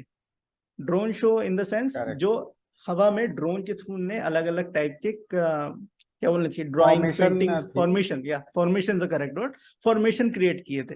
तो आपको क्या लगता है हर एक बंदा एक अलग अलग ड्रोन को उड़ा रहा था? क्या लगता है आपको, नहीं। क्या ये ह्यूमनली पॉसिबल है इतना ज्यादा इंटीग्रेशन कि भाई इतने सारे ड्रोन्स अलग अलग बंदे उड़ा रहे हैं और बिल्कुल इतने सारे एग्जैक्ट जगह पे जाके रोकें? क्या ये पॉसिबल था? क्या एक एक करके हर एक बंदा उसमें ड्रोन को मैनेज कर रहा था? नहीं। वो एक ऑब्वियसली। एल्गोरिज्म है। तो यही मैं बता एल्गोरिज्म रहा है था। उनका। हाँ, हम्म। तो एक ही बंदा सिर्फ क्या कर सकता है, coding, with the help of coding वो इतने सारे ड्रोन्स को यूज कर रहा था। लेकिन अब क्या लगता है आपको, आगे जाके भी लोगों को कोडिंग करने की जरूरत पड़ेगी उस चीज के लिए? नहीं। अब आर्टिफिशियल इंटेलिजेंस इतना ज्यादा स्मार्ट होते जा रहा है और जैसे जैसे टेक्नोलॉजी बढ़ेगी वो एक्चुअल में आर्टिफिशियल इंटेलिजेंस खुद ही कोड जनरेट कर पाएगा एग्जैक्टली। और सभी चीजों को कंट्रोल करेगा। अब आपने सुना होगा कि बहुत सारी कंट्रीज जो बोलती हैं कि भाई बायोकेमिकल्स यूज होंगे एज अ अटैकिंग थिंग, और जो भी बोले वॉरफेयर के लिए, लेकिन weapon of cyber mass attack, destruction के अंदर यस आपने ये भी सुना बायो होगा कि वेपन। साइबर अटैक भी बहुत ज्यादा लोग बोलते हैं। लेकिन ये साइबर अटैक इतना एग्जैक्टली। ज्यादा अभी क्यों नहीं दिखाई देता? क्योंकि अभी हम इतने ज्यादा साइबर, मतलब cyber in the sense in the technology involve नहीं है अभी। सभी ज्यादातर चीजें अगर गवर्नमेंट रिलेटेड बात करूं तो वो अभी भी मैनुअल होती हैं। अगर आप गवर्नमेंट ऑफिस में एग्जैक्टली। जाएंगे तो अभी भी मैनुअल होती है। लेकिन फॉर एग्जाम्पल अभी पासपोर्ट जो थे पहले क्या होता था, आपको एक डॉक्यूमेंट लेके जाना होता था पुलिस स्टेशन वेरिफिकेशन के लिए। लेकिन अब क्या हो गया, वो लोग भी टैबलेट यूज करने लगे। अगर गए हम्म। हो और आपने देखा हो तो आजकल वो लोग टैबलेट यूज करते हैं। जस्ट फॉर एग्जाम्पल, वो आप वेरिफिकेशन जाते हो, पहले जाते थे आप डॉक्यूमेंट लेके जाते थे कि ये देखो मेरा आधार कार्ड, ये मेरा पैन कार्ड, ये देखो डॉक्यूमेंट चेक कर लो, वो फिर बकायदा एक कागज में लिख के कि हाँ ठीक है आपकी एप्लीकेशन पास हो गई, फिर वो उसको आगे भेजता था दूसरे ऑफिस में, वहां पे फिर आपको पासपोर्ट बनता था। लेकिन अब ऐसा है ही नहीं। अब जो है पासपोर्ट ऑफिस इतना एडवांस हो चुका है ऑलरेडी 4G आने के बाद कि वो लोग टैबलेट उनको जो है दिया हुआ है, जिसमें वो लोग, जैसे फॉर एग्जांपल मुझे अपना पासपोर्ट बनवाने जाना है, तो मैं अगर वेरिफिकेशन के लिए जाऊंगा तो वो सिर्फ आपसे एक चीज पूछेगा, आपका एप्लीकेशन नंबर क्या है। एप्लीकेशन नंबर वो वहां पे हाँ, डालेगा और और सारी सारा चीजें डेटा आ जाएगा। वहां पे आ जाएंगी। उसको मैच भी नहीं करेगा, वो आपका आधार कार्ड उठा के वो नंबर मिलाने नहीं बैठेगा, बोलेगा आधार कार्ड दिखाओ, फोटो खींचेगा चिक, ये खींचेगा क्लिक, और बोले खड़ा हो जाओ, आपने वहां से फोटो खींची, हो गया आपका काम। ये जो चीज काम पहले खत्म। एक बंदे को बैठ के बकायदा, मतलब वो सर आएंगे, वो साइन करेंगे तभी होगा, मैं तो नहीं जानता, वो मुझे नहीं आज जानता, अब भी ऐसा है याद ही है, नहीं। हम्म। मुझे आज भी याद है, मैं जब पासपोर्ट बनाने गया के लिए गया था, मैं 5-6 साल पहले जब आया था दिल्ली में, मेरा पूरा अ, 6, हाँ, 4 से 5 घंटे जो है ना, मुझे लाइन में लग के वहां पर फॉर्म ये वो इतना सारा, मतलब क्योंकि मुझे मैनुअली उस टाइम पे करना पड़ा था। I hmm. Was really not impressed with that. लेकिन अब ऐसा नहीं है, अब अगर आप जाओगे, कोई भी नया बंदा भी अगर जा रहा है, उसको ऐसा लगेगा भाई ये भी कोई प्रोसेस होती थी, मतलब अब तो 5 मिनट भी मैक्सिमम बहुत ज्यादा हो गया, मतलब आपको भीड़ ही नहीं दिखेगी। तो ये आप चीज, हर चीज टेक्नोलॉजी पे एग्जैक्टली। इतना ज्यादा वो डेवलप होने लगी है, इतना ज्यादा उसमें इन्वॉल्वमेंट होने लगी है। तो मैं यही बता रहा था, मतलब हम जैसे जैसे टेक्नोलॉजी में बढ़ते हैं, साइबर वॉरफेयर बहुत ज्यादा, उसमें ज्यादा हमको ज्यादा इन्वॉल्वमेंट होनी पड़ेगी। लाइक आपके पास बैलिस्टिक मिसाइल्स हैं, आपके पास बहुत सारे इम्प्रूव्ड वेपन्स हैं, न्यूक्लियर वेपन ये है वो है, बट वो इतना ज्यादा इफेक्टिव नहीं होंगे जितना चलेंगे कि किससे? साइबर वॉरफेयर होंगे। मैं जस्ट एक उसमें एक और चीज ऐड कर रहा हूँ। हाँ। चलेंगे किससे वो हाँ सारे के टेक्नो सारे ये टेक्नोलॉजी से ही चलेंगे, और वो किससे कंट्रोल हो रहे हैं? टेक्नोलॉजी 5G, अब मैं 5G बस नहीं बोलूंगा, अब टेक्नोलॉजी बोलूंगा, बिकॉज 5G तो एक हाँ, जनरेशन हो गई, अभी एक और जनरेशन इनेबलर आने है। वाली है। हम उसको इनेबलर कैसे है। यूज करना चाह रहे हैं वो हमारे ऊपर। अब मैं ये चीज बोलना चाहूंगा कि वाई मैं 5G बोल रहा हूँ, 4G से क्या वॉरफेयर नहीं हो सकता? नहीं हो सकता। क्यों नहीं हो सकता? बिकॉज एक एक सेकंड की बहुत ज्यादा कीमत है। अब मैं यहाँ पर उसको एग्जैक्टली। वॉरफेयर करने के लिए बैठा हूँ, मुझे एक सेकंड में बटन क्लिक करना है और मुझे वहां पे वो रिस्पॉन्ड चाहिए। पता चला यहाँ पे स्पीड ही जा रही है, लेटेंसी आ रही है 120 Mbps, मतलब मैं यहाँ पे बैठ के क्लिक कर रहा हूँ, वहां 2 सेकंड हो गए, बंदे इंतजार कर रहे हैं, अच्छा मिसाइल छूटेगी, अभी छूटेगी, पर चलो वो आगे गन से उड़ा के चला गया। मतलब ये अभी 4G में इनेबल्ड पॉसिबल नहीं है कि हम साइबर वॉरफेयर किसी भी कंट्री के साथ कर सकें, ठीक है। लेकिन 5G आने के बाद क्या होगा? ये चीज तो पॉसिबल होगी ही होगी, लेकिन 5G आने के बाद जब भी आप मैप्स देखते हो, गूगल मैप्स, उसमें प्रॉब्लम क्या है? अगर आप यूएस का मैप देखोगे, बहुत ज्यादा क्लियर है, मतलब एक एक रोड का जो कहाँ पेड़ लगा है उसकी पत्ती तक देख सकते हो, नॉर्मल जनता भी देख सकती है, फॉर एग्जाम्पल। बहुत करेक्ट ज्यादा है। डीप में, अभी अगर आप गूगल मैप खोलते हो, accurate up to 10 to 50 meters ऐसा लिख के आता है। लेकिन आता है। इंडिया का जो मैप होगा 5G आने के बाद, मैं बता दूं, नाम भी बता देता हूँ, इंडिया का जो मैप है वो, उसका नाम है नाविक, करेक्ट है। NAVIC, ठीक है। ये जो टेक्नोलॉजी है जहाँ पे हम गूगल मैप्स यूज करते हैं, अब इंडियन मैप्स यूज करेंगे जिसका नाम होगा नाविक, जो कि स्पेस टेक्नोलॉजी यूज करती है, और with the help of 3 companies, मुझे नाम इतने इतने डिटेलिंग में याद नहीं है, लेकिन हाँ, इन 3 कंपनीज ने मिलके with the help of ISRO, उनने एक जो है सैटेलाइट इस तरीके से उसको सेटअप किया हुआ है कि वो 1 मीटर, 1 मीटर तक की क्लैरिटी देगा, that in means point accuracy. Pinpoint, ठीक है। और इतना ज्यादा डिटेलिंग के बाद ये ह्यूमन, मतलब अपने पब्लिक को तो फायदा हो गई होगा, कि फॉर एग्जांपल अगर किसी रूट पे कोई बंदा पहली बार जा रहा है तो अभी क्या होता है, फॉर एग्जाम्पल गोवा की एग्जांपल देता हूँ मैं आपको। इवन अगर आप गोवा में अभी जाते हैं और अगर किसी गली में घुस रहे हैं, तो इतना बढ़िया रोड दिखाएगा गूगल आपको कि अरे क्या रोड है, बस घुसते चले जाओ। पता चला रोड और इतनी जब सक्रिय जाते हो हैं, गई थी, गाड़ी पीछे भी नहीं जा सकती है। और जाके देख रहे हैं, अरे भाई ये कहाँ आ गए हैं? ये गूगल में प्रॉब्लम इसलिए है क्योंकि फर्स्ट ऑफ ऑल एक तो स्पेक्ट्रम की कमी है, ठीक है, मतलब उसकी इतनी ज्यादा इनेबिलिटी नहीं है। सेकेंडली परमिशन नहीं है फ्रॉम द गवर्नमेंट। क्यों नहीं है? बिकॉज इट्स आउटसाइड कंपनी, ठीक है। और आउटसाइड एग्जैक्टली। कंपनी को हम इतना ज्यादा परमिशन नहीं दे सकते कि हमारे जो प्रॉपर्टीज है उसको इतना ज्यादा डिटेलिंग वो सर्च आउट कर सके, ठीक है। अब क्यों नहीं दे मैं सकते? इसमें एक चीज ऐड कर रहा हूँ। हम्म। इसी में क्यों नहीं कर सकते, मैं ऐड कर रहा हूँ। हर एक कंपनी, हर एक कंट्री का अपना एक डिफेंस का डॉक्ट्रिन होता है, करेक्ट। और एक स्ट्रेटजी होती है कि क्या चीज़ें हम लोग मतलब अपने नेबर्स के साथ या अपने पार्टनर्स के साथ, कंट्रीज के साथ शेयर कर सकते हैं, क्या चीज़ें हम नहीं कर सकते हैं। तो इस करेक्ट। चीज़ को ध्यान में रखते हुए, ये जो है ये स्ट्रेटेजिक एसेट्स हैं, इंफॉर्मेशन है। अगर किसी को, जस्ट एक मैं एग्जांपल दे रहा हूँ कि अगर किसी को कोई मिसाइल अटैक भी करना है, और उसको एक्यूरेसी चाहिए, तो उसके लिए ये डेटा ही यूज होने वाली है। करेक्ट। तो यही मैं बोलना चाह रहा हूँ कि अब जब हमारे पास खुद का एक नेविगेशन सिस्टम होगा, ठीक है, तो मतलब आप सोच सकते हो क्या नेविगेशन सिस्टम आने के बाद हमारे पास कितनी एक्यूरेसी होगी। तो जहां पे हमको जैसे फॉर एग्जांपल जो क्या बोलना चाहिए, जो माओवादी वगैरह जो लोग होते हैं अभी भी, जैसे आपको पता हो कि काफी सारे इंसर्जेंट्स इंटीरियर, हैं जो। हाँ काफी सारे इंटर बहुत ही डीप एरिया है जो फॉरेस्ट एरियाज है, वहां पे आप पिन पॉइंट नहीं कर सकते हो कि कितना ही ड्रोन उड़ा लोगे, कितना ही वहां पे ड्रोन घुसेड़ के देख लोगे। लेकिन जब ये टेक्नोलॉजी आ जाएगी जहां पे हमारे पास इतना पिन पॉइंट एक्यूरेट सिस्टम है, और ये सिर्फ ऐसा सिस्टम है कि ये क्लाउड को भी पार्सिंग करते हुए अपना देख सकता है नीचे। अगर आपने वो पोखरन मूवी देखा होगा, दिखाते थे भाई टेक्नोलॉजी सैटेलाइट जो है रिवॉल्व करता है और बिल्कुल नीचे तक एग्जैक्टली देख सकता है। एग्जैक्टली ऐसा ही होगा, लेकिन अभी क्या है, डिपेंडेंसी हमारी गूगल के ऊपर थी कि फॉर नेविगेशन और ऑल, क्योंकि हमारे पास खुद का मैप नहीं थे। लेकिन जब ये टेक्नोलॉजी आएगी और 5G से उसमें इनेबल हो जाएगी, ये अपने नॉर्मल जनता के लिए तो ठीक है ही, लेकिन आर्मी के लिए भी कितना ज्यादा पिन पॉइंट उस पर चीजें होंगी आप समझ सकते हो। मतलब वो हमारे ऊपर से स्ट्रेटेजिक भी, सेफ्टी के लिए यस, मतलब हमारी हम जो सैटेलाइट गवर्नमेंट के है। थ्रू भी देख पा रहे हैं कि मतलब बंदा कहाँ पर है, पिन पॉइंट कर सकते हैं, अपनी वॉरफेयर स्ट्रेटजी बना सकते हैं उसके बेस पर। ये हमें मेरे ख्याल से ये टॉपिक पे और ज़्यादा डिटेल में नहीं जाना चाहिए, because it's sensitive topic for us. तो हम लोग जस्ट इन शॉर्ट ये अपने व्यूअर्स को बताना चाहते हैं कि इससे हमारी डिफेंस इंडस्ट्री और हमारे मतलब इंडिया की जो डिफेंस है उसको भी एक बूस्टर शॉट मिलेगा, क्योंकि करेक्ट। डिफेंस में या किसी भी कंपनी किसी भी गवर्नमेंट के उसमें स्ट्रेटेजिक सेफ्टी इसमें इंफॉर्मेशन का बहुत बड़ा रोल होता है। अगर एक सेकंड का भी डिले हुआ उसमें हमें पता चलता है कि पूरा का पूरा वॉर भी हार सकते हैं।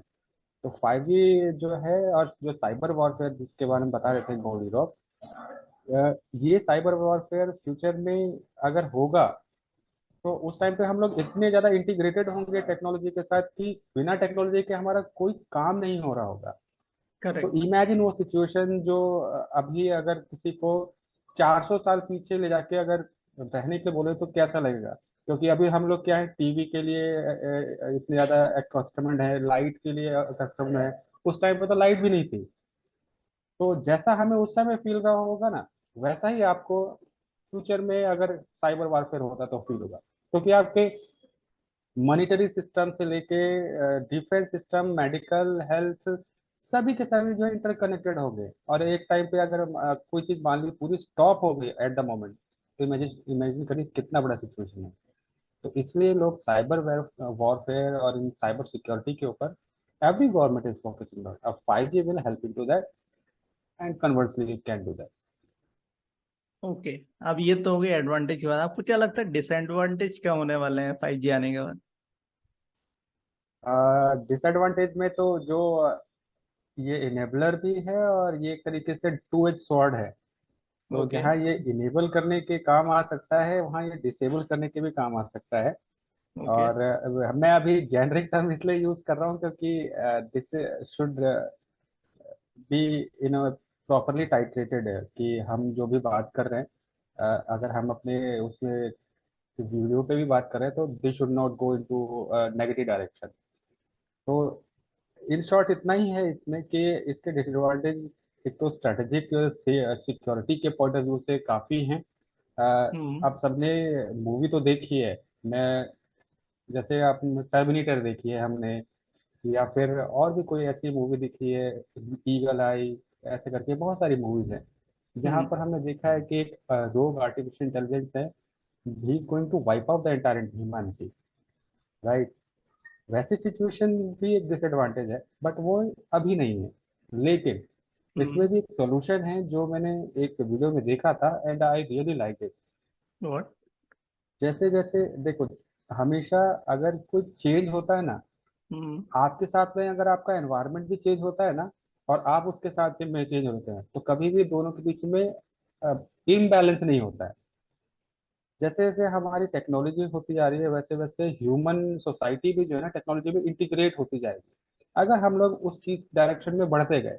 फॉर एग्जाम्पल, अभी मेडिकल साइंस में ये देख रहे हैं कि हम किस तरीके से ह्यूमन लाइफ स्पैन को बढ़ा सके। करेक्ट। अभी एवरेज ह्यूमन लाइफ स्पैन मान लिया कि 70 साल है, कैसे हम इसको 200 साल, 500 साल, 1000 साल या उससे भी ऊपर ले जाने की कोशिश।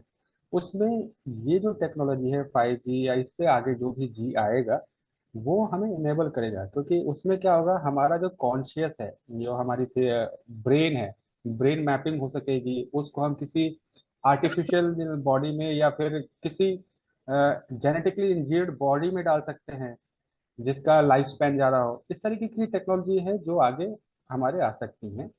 उसका दूसरी जगह भी यूज हो सकता है। अल्टीमेटली सारा ड्रिल डाउन होता है वॉरफेयर के ऊपर ही, और ह्यूमन सिविलाइजेशन की डिसअपरेंस पे ही। लेकिन ये भी एक डिसएडवांटेज है। दूसरा एक सबसे बड़ा डिसएडवांटेज है कि हमारा ह्यूमन इंटरेक्शन है ना, that is going to reduce.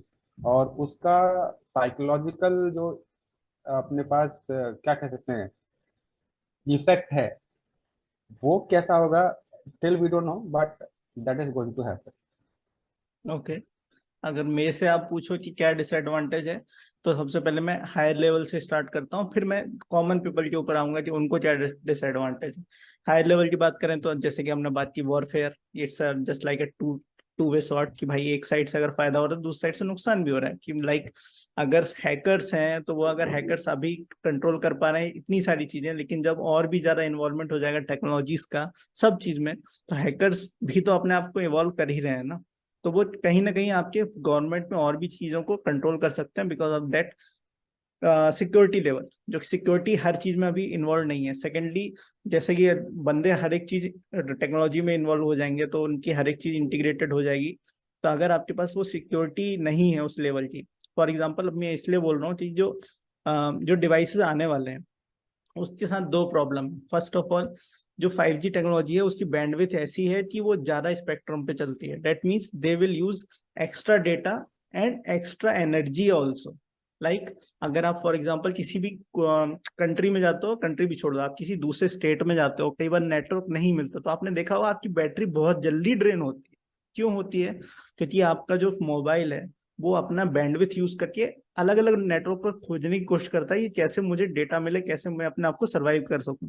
तो वो अलग अलग एनर्जी यूज करता है, बैंडविथ सबसे हाईएस्ट यूज करता है, ताकि अपनी एनर्जी को यूज करके वो डेटा से या फिर नेटवर्क से कनेक्ट हो सके। तो ये बहुत ज्यादा होगा जब 5G आ जाएगा, तो ये बहुत बड़ा डिसएडवांटेज है। क्योंकि जो अभी जो डिवाइसेस आ रहे हैं, ठीक है, उनके साथ प्रॉब्लम क्या है कि वो इस तरीके से इनेबल नहीं किए गए हैं कि डायरेक्टली एनर्जी एफिशिएंट, मैं बोलूँ एनर्जी एफिशिएंट नहीं है वो।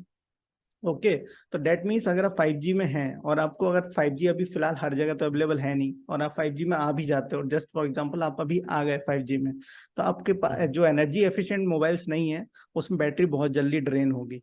सेकेंडली, जो कि हमने बात करी नेटवर्क अवेलेबिलिटी, अभी सब जगह अवेलेबल नहीं है, आने में टाइम लगेगा, 1-2 साल लग सकते हैं। थर्डली, जो अभी मैं आपको बताऊंगा वो आप सुन के सोचेंगे कि सच में ऐसा है या फिर मैं सिर्फ ऐसे ही बोल रहा हूँ, कि हाँ। 5G एक्चुअल में, आपने सुना होगा एयरटेल ने 5G लॉन्च कर दिया, 5G आ गया, 5G आ गया, क्या एक्चुअल में 5G आया है? The answer is no. सिर्फ नो। 5G आया है, ठीक है, लेकिन मैं बता दूं 5G नहीं है, वो है 4G प्लस प्लस। और गोल्डी रॉक यहाँ पर हमारा एक टॉपिक था जिसके ऊपर उन्होंने ट्विस्ट डाल के छोड़ा था, तो अब वो ट्विस्ट को अब दोबारा अनट्विस्ट करते हैं। सो ट्विस्ट ये था कि जैसे कि मैंने बात की 5G, लोग बोल रहे हैं 5G आ गया है, 5G आ गया है, और लोग बोल रहे हैं कि 5G एयरटेल ने लॉन्च कर दिया है काफी सारी जगह। उनने खुद भी बोला ऑफिशियली कि भाई मेट्रो सिटीज के अलावा काफी अलग अलग सिटीज जो बड़ी बड़ी हैं उनमें उनने ऑलरेडी 5G लॉन्च कर दिया है। But the ground reality hmm. Is कि अभी 5G आया नहीं है, ठीक है, ग्राउंड रियलिटी यही है।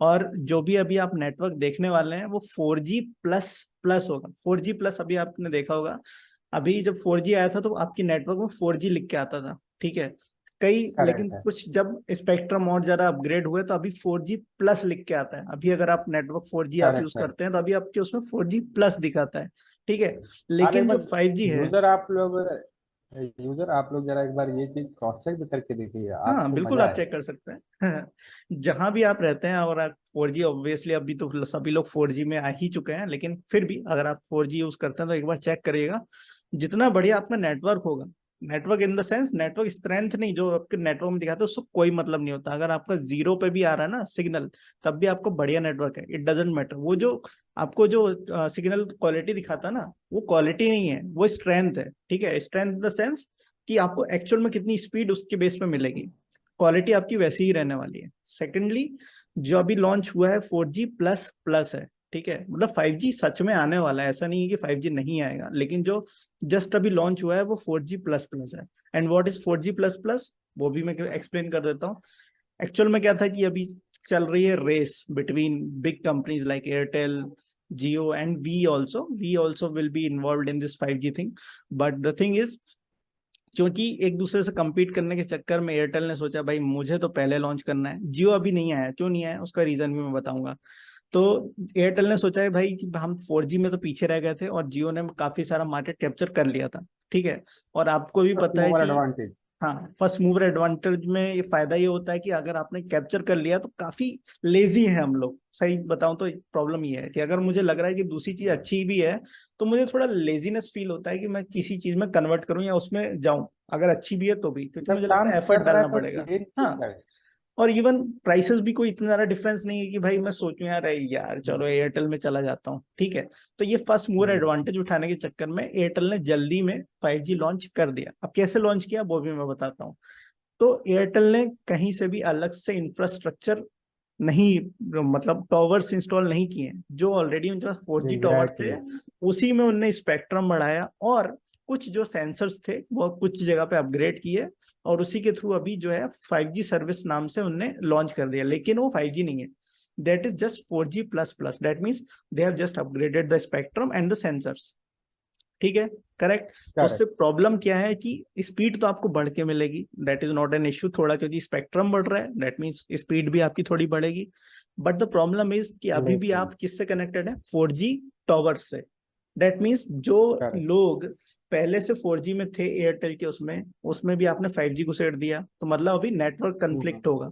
ठीक है, तो कुछ हाँ। लोगों को तो 5G सर्विस बहुत अच्छी मिलेगी जो कि मतलब बहुत टॉवर के नियर है। ठीक है, लेकिन जो टॉवर के हम्म, दूर रहने वाले हैं उसके साथ प्रॉब्लम क्या है कि उसको 4G भी प्रोवाइड करना है और 5G भी प्रोवाइड करना है। तो नेटवर्क फाइव कॉन्फ्लिक्ट प्रोवाइड की वजह करना है। से आपको उतनी बेस्ट सर्विस 5G की नहीं लगेगी। डेट मीन्स आप वो ट्रू 5G जो जियो बोल रहा है ना, उसके ऊपर ही बात करता हूँ। वो ट्रू 5G क्यों बोल रहे हैं? फर्स्ट ऑफ ऑल, स्पेक्ट्रम मैं बता देता हूँ स्पेक्ट्रम क्या होता है। Spectrum is the wavelength of the things, जिसमें आप नेटवर्क स्ट्रेंथ और उसकी स्पीड एंड स्टेबिलिटी जो है उस पर स्पेक्ट्रम कह सकते हैं हम। ठीक है, तो जो सबसे लोएस्ट स्पेक्ट्रम है that is 700 megahertz. That means वो सबसे लोएस्ट में भी आपको best speed and the stability provide करेगा, और वो किसके पास है? मैं इसमें वो थोड़ा सा स्पेक्ट्रम। मैं इसमें थोड़ा सा लोगों को, एक यूजर्स को थोड़ा सिंपल भी समझा देता हूँ। करेक्ट, बताइए। वेवलेंथ जैसे अभी गोल्डी रोक ने बताया ना, आपका वेवलेंथ जितना छोटा होगा वो उतना ही इजीली किसी भी ब्लॉकेज से या किसी भी एरिया से या किसी भी दीवार से इजीली पास होगा। तो करेक्ट, इसमें जो स्पेक्ट्रम है, वेवलेंथ है, जितना कम है, जितना गीगाहर्ट्ज ज्यादा है, वो उतनी ही इजीली यूजर के पास में रीच कर पाएगा। क्योंकि बीच में चाहे वो क्लाउड हो, चाहे वेदर हो, चाहे एटमॉस्फेयर हो, चाहे कुछ भी हो, उसका इफेक्ट उस पर नहीं पड़ेगा। आपको याद होगा पहले इंडिया का जो आता था रेडियो, एएम हम्म, रेडियो आता था, तो जब बारिश होती थी या वैसा रहता तो उस पे आवाज साफ नहीं आती थी। लेकिन अभी जो एफएम आता है, फ्रीक्वेंसी मॉड्यूलेटेड, उस पे आप देखें चाहे बारिश आ रही हो चाहे कुछ भी आ रही हो, हमेशा जो है आपको clear clear cut voice. Quality मिलती है। तो सेम करेक्ट। चीज यहाँ पर भी होगी। ठीक है गोल्डी, अभी आपको और एक्सप्लेन करेंगे।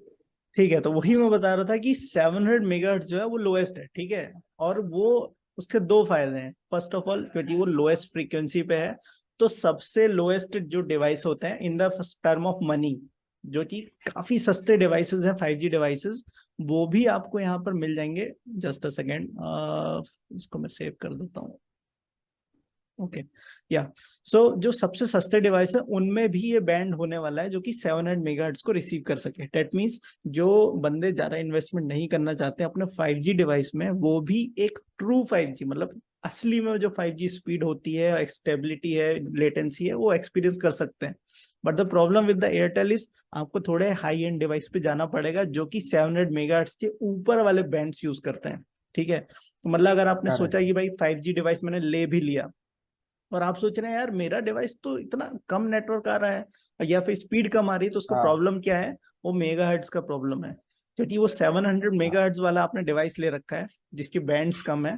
ठीक है, जितने ज्यादा बैंड्स होंगे उतनी ज्यादा अच्छी स्पीड और एक्चुअल स्पीड मिलेगी। ठीक है, लेकिन जितने ज्यादा बैंड्स कम होंगे आपका नेटवर्क भी उस टाइप का होना चाहिए। ठीक है, तो ये एक प्रॉब्लम है एयरटेल के साथ फिलहाल के लिए, जो कि आगे चलती है वो भी अपने इंफ्रास्ट्रक्चर पे काम कर रहा है। लेकिन क्योंकि मैंने बताया एक रेस चल रही है, तो उनने बोला भाई पहले जितने लोगों को कैप्चर कर सकूं उनने लॉन्च कर दिया। अलग से उनने कोई टॉवर्स करेक्ट। इंस्टॉल नहीं किए, अभी उसके ऊपर एक काम चल रहा है। सिंगुलर बेस है, अब इस पे हाँ, काम चल उसके रहा ऊपर है। बैकएंड में काम चल रहा है। जियो इन द सेंस अगर मैं बात करूं, जियो ने हर चीज में आगे थी। हर जगह उन्होंने स्पेक्ट्रम ले रखे हैं, इतने महंगा स्पेक्ट्रम उन्होंने खरीद रखा है 700 मेगाहर्ट्ज, जो कि एक अच्छी स्टेबिलिटी भी प्रोवाइड करता है और नेटवर्क का रेंज भी इतना ज्यादा वो प्रोवाइड कर सकता है with the 700 thing. And the second thing is lowest budget में भी जो मोबाइल है उसमें भी 5G चला सकता है जियो। तो जियो ने अभी तक अपना लॉन्च करेक्ट। क्यों नहीं किया? तो the thing is Jio actual में अपने 5G टावर्स इंस्टॉल कर रहा है। ठीक है, तो उसके लिए पहले वो पूरे अलग से। इंफ्रास्ट्रक्चर बिल्ड कर रहे हैं। यस, और सेकेंडली वो फ्री वाले जो सिस्टम है वो तो ठीक है ही, लेकिन जियो ने एक और चीज अभी क्या की स्ट्रेटेजिकली, अब मैं आपको बताऊं कि पहले अभी मार्केट स्टडी अगर की बात करें तो 4G के आने के लिए जियो ने ऑलरेडी मार्केट स्टडी कर रखी थी। कैसे? उसने ऑलरेडी पहले से ही, मतलब जो ये ऑफर हमको पता भी नहीं था कि जियो जो है फ्री में 6 मंथ के लिए फ्री में इंटरनेट दे रहा है या कुछ कर रहा है। ऑलरेडी काफी जगह पे जियो लोग यूज कर रहे थे। इवन जब मैंने पहली बार जब मैंने हाँ सुना था, मैंने बोला जियो ये कौन सी कंपनी है भाई, मैंने तो आज तक नहीं सुनी और फ्री में इंटरनेट दे रही है। मेरे को तो पता भी नहीं था क्योंकि उस टाइम तक इतना प्रमोशन कर ही हाँ। नहीं रही थी, वो डेटा कलेक्शन का काम कर रही थी और सिर्फ अपना करेक्ट। मतलब रिसर्च बेस कह सकते हैं, रिसर्च का काम कर रही थी भाई। मुझे पता ही नहीं था, जब पहले मेरा पहला रिएक्शन यही था जियो को लेके, जियो भाई ये कौन सी कंपनी, मेरे को लगा फर्जी वाला चल रहा है। पहला 1-2 महीने चलेगा, उसके बाद बोलेंगे अब निकालो तुम्हारा बिल जो है 2-3 हजार रुपए का आ गया, अब तुमको भरना पड़ेगा, नहीं तो लीगल केस करेंगे, ये करेंगे और वो करेंगे। इवन इवन मार्केट में भी सेंटीमेंट ऐसा चल रहा था कि ये लोग फ्री में डेटा दे रहे हैं, कब सर्वाइव कैसे करेगी ये कंपनी, हाँ उड़ वही। जाएगी ये कुछ दिनों बाद। हाँ मैं वही सोच रहा हूँ, मतलब एक्चुअल में मुझे जियो लगा ही नहीं था कि जियो जो है मतलब क्या सच में ऐसा प्रोवाइड कर रही है। मेरे को पहला रिएक्शन यही था। उसके बाद फिर जब मैंने सच में लिया और यूज किया तब मुझे पता चला हाँ भाई कर रही है, और क्यों कर रही है, क्योंकि वो हमको हमारे अंदर आदत डाल रही थी। ठीक है, लेकिन इस बार जियो ने एग्जैक्टली। ऐसा क्यों नहीं किया? क्योंकि Jio was working on the 4G and secondly they were working on the 5G in the true sense, like they were installing the 5G correct. towers and the sensors, like to enable the full force of the 5G. That is why they are so much behind. But the second thing, the strategical point of that being behind thing is कि उनने क्या किया कि Airtel पे छोड़ दिया है कि तुम कैप्चर कर लो जितना करना है, लेकिन वो क्या कर रहे हैं, उनका डेटा स्टडी कर रहे हैं कि अच्छा कितने परसेंट लोग जो हैं, कितने परसेंट लोग जो हैं वो इंटरेस्टेड एक्चुअली हैं 5G में जाने के लिए। क्योंकि लोगों का काम 4G से भी चल रहा है अभी फिलहाल, अगर कॉमन जनता की बात करूं, एग्जैक्ट। अगर स्टडी सेंस में भी बात करूं या फिर टेक्नोलॉजिकल सेंस में भी बात करूं, तो उनका क्या हो रहा है 4G में भी काम चल ही रहा है ना। मतलब डेटा अगर उनको देखना है, मूवी डाउनलोड करनी है, ठीक है भाई, 2 मिनट लगते हैं, 5 मिनट लगते हैं, ठीक है 5 मिनट है मेरे पास, कोई मेरे को जल्दी नहीं है कि 1 मिनट में होना चाहिए या 10 सेकंड में ही होना चाहिए, मेरा काम 4G में भी चल रहा है। क्यों मैं 5G डिवाइस में परचेस करूं या फिर नया डिवाइस खरीदूं?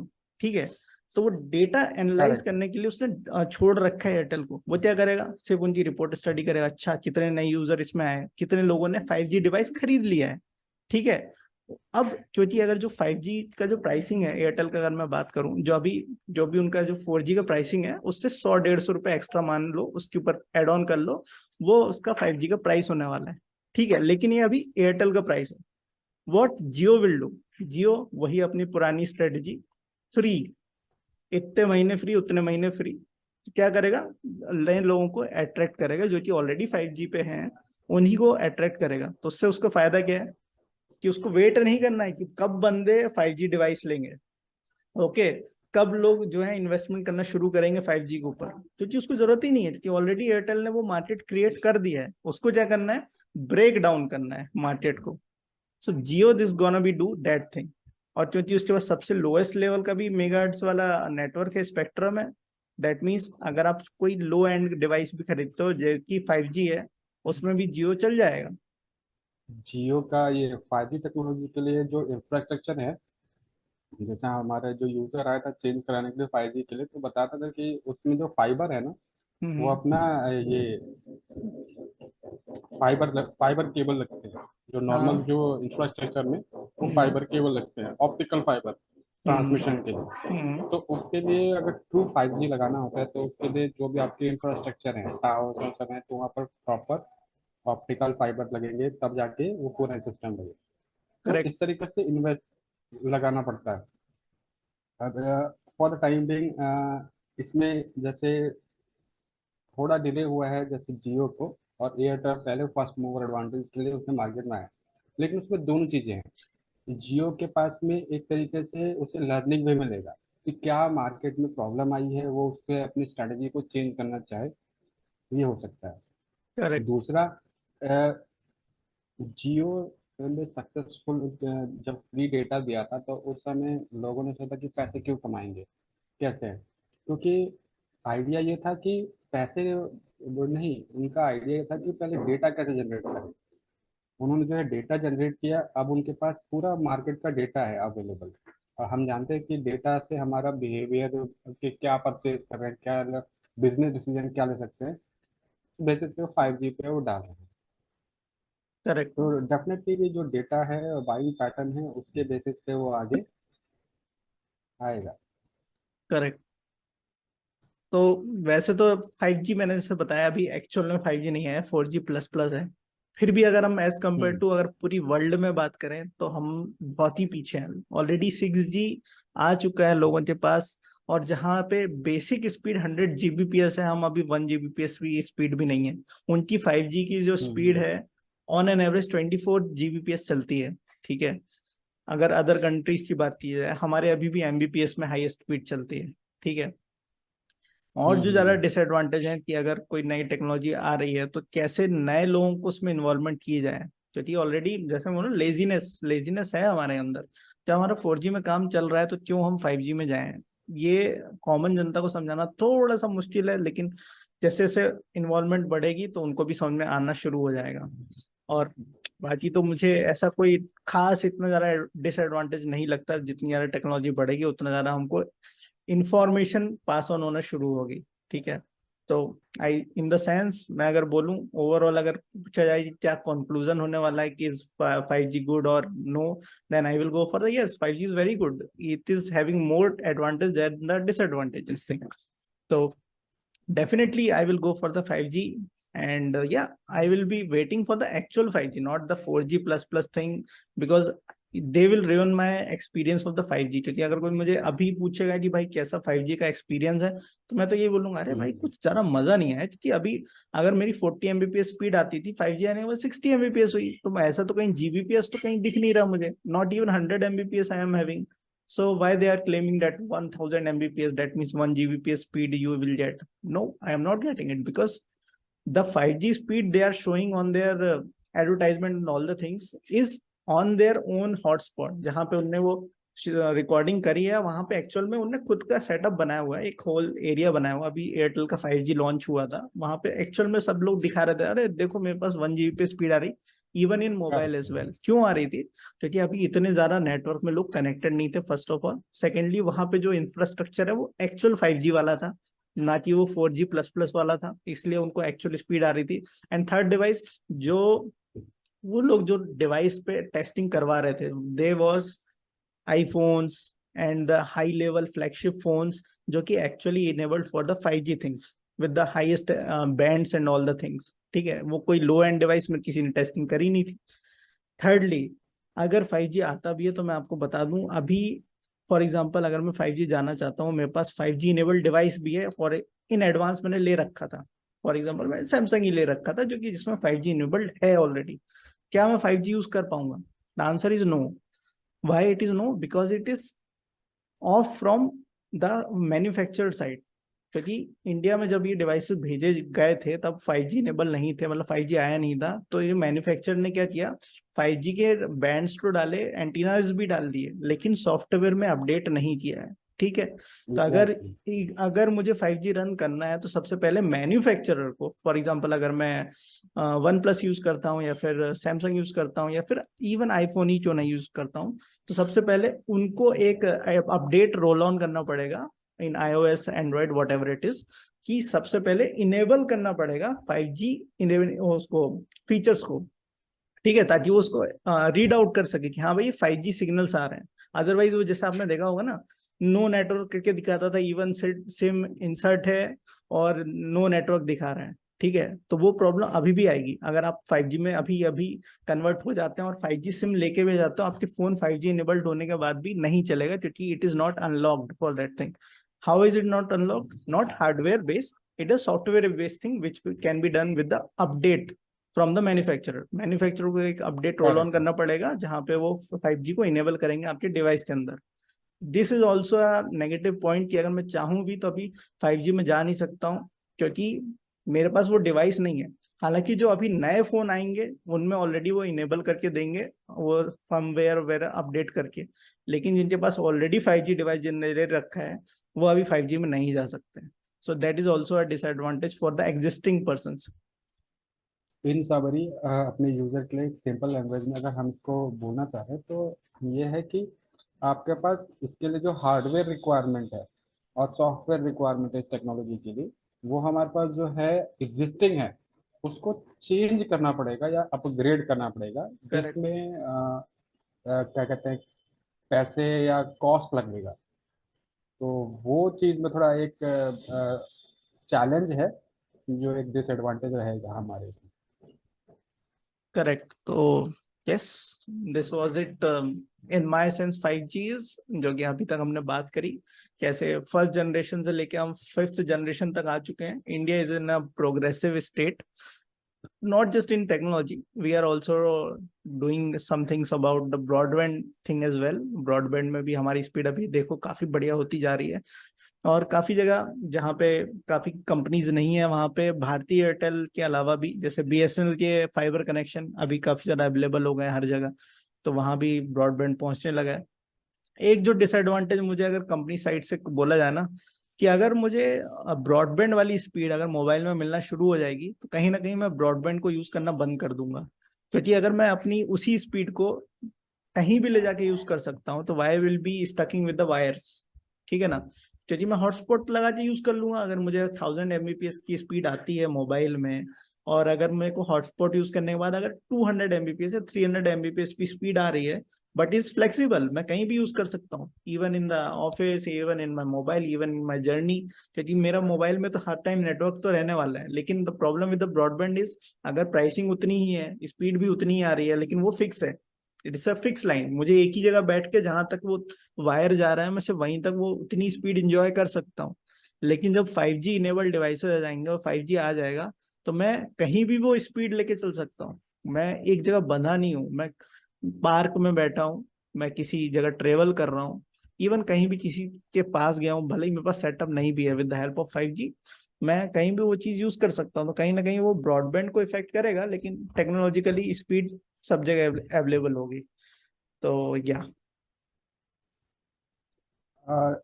डिसएडवांटेज है, लेकिन अगर हम देखें तो एडवांटेज में इसका, as an as a developing nation, और एज अ, मैं बार बार ह्यूमन सोसाइटी इसलिए बोल रहा हूँ क्योंकि नॉट कंट्री वाइज, ओवरऑल थोड़ा ये टॉपिक मैं मेंशन करता हूँ।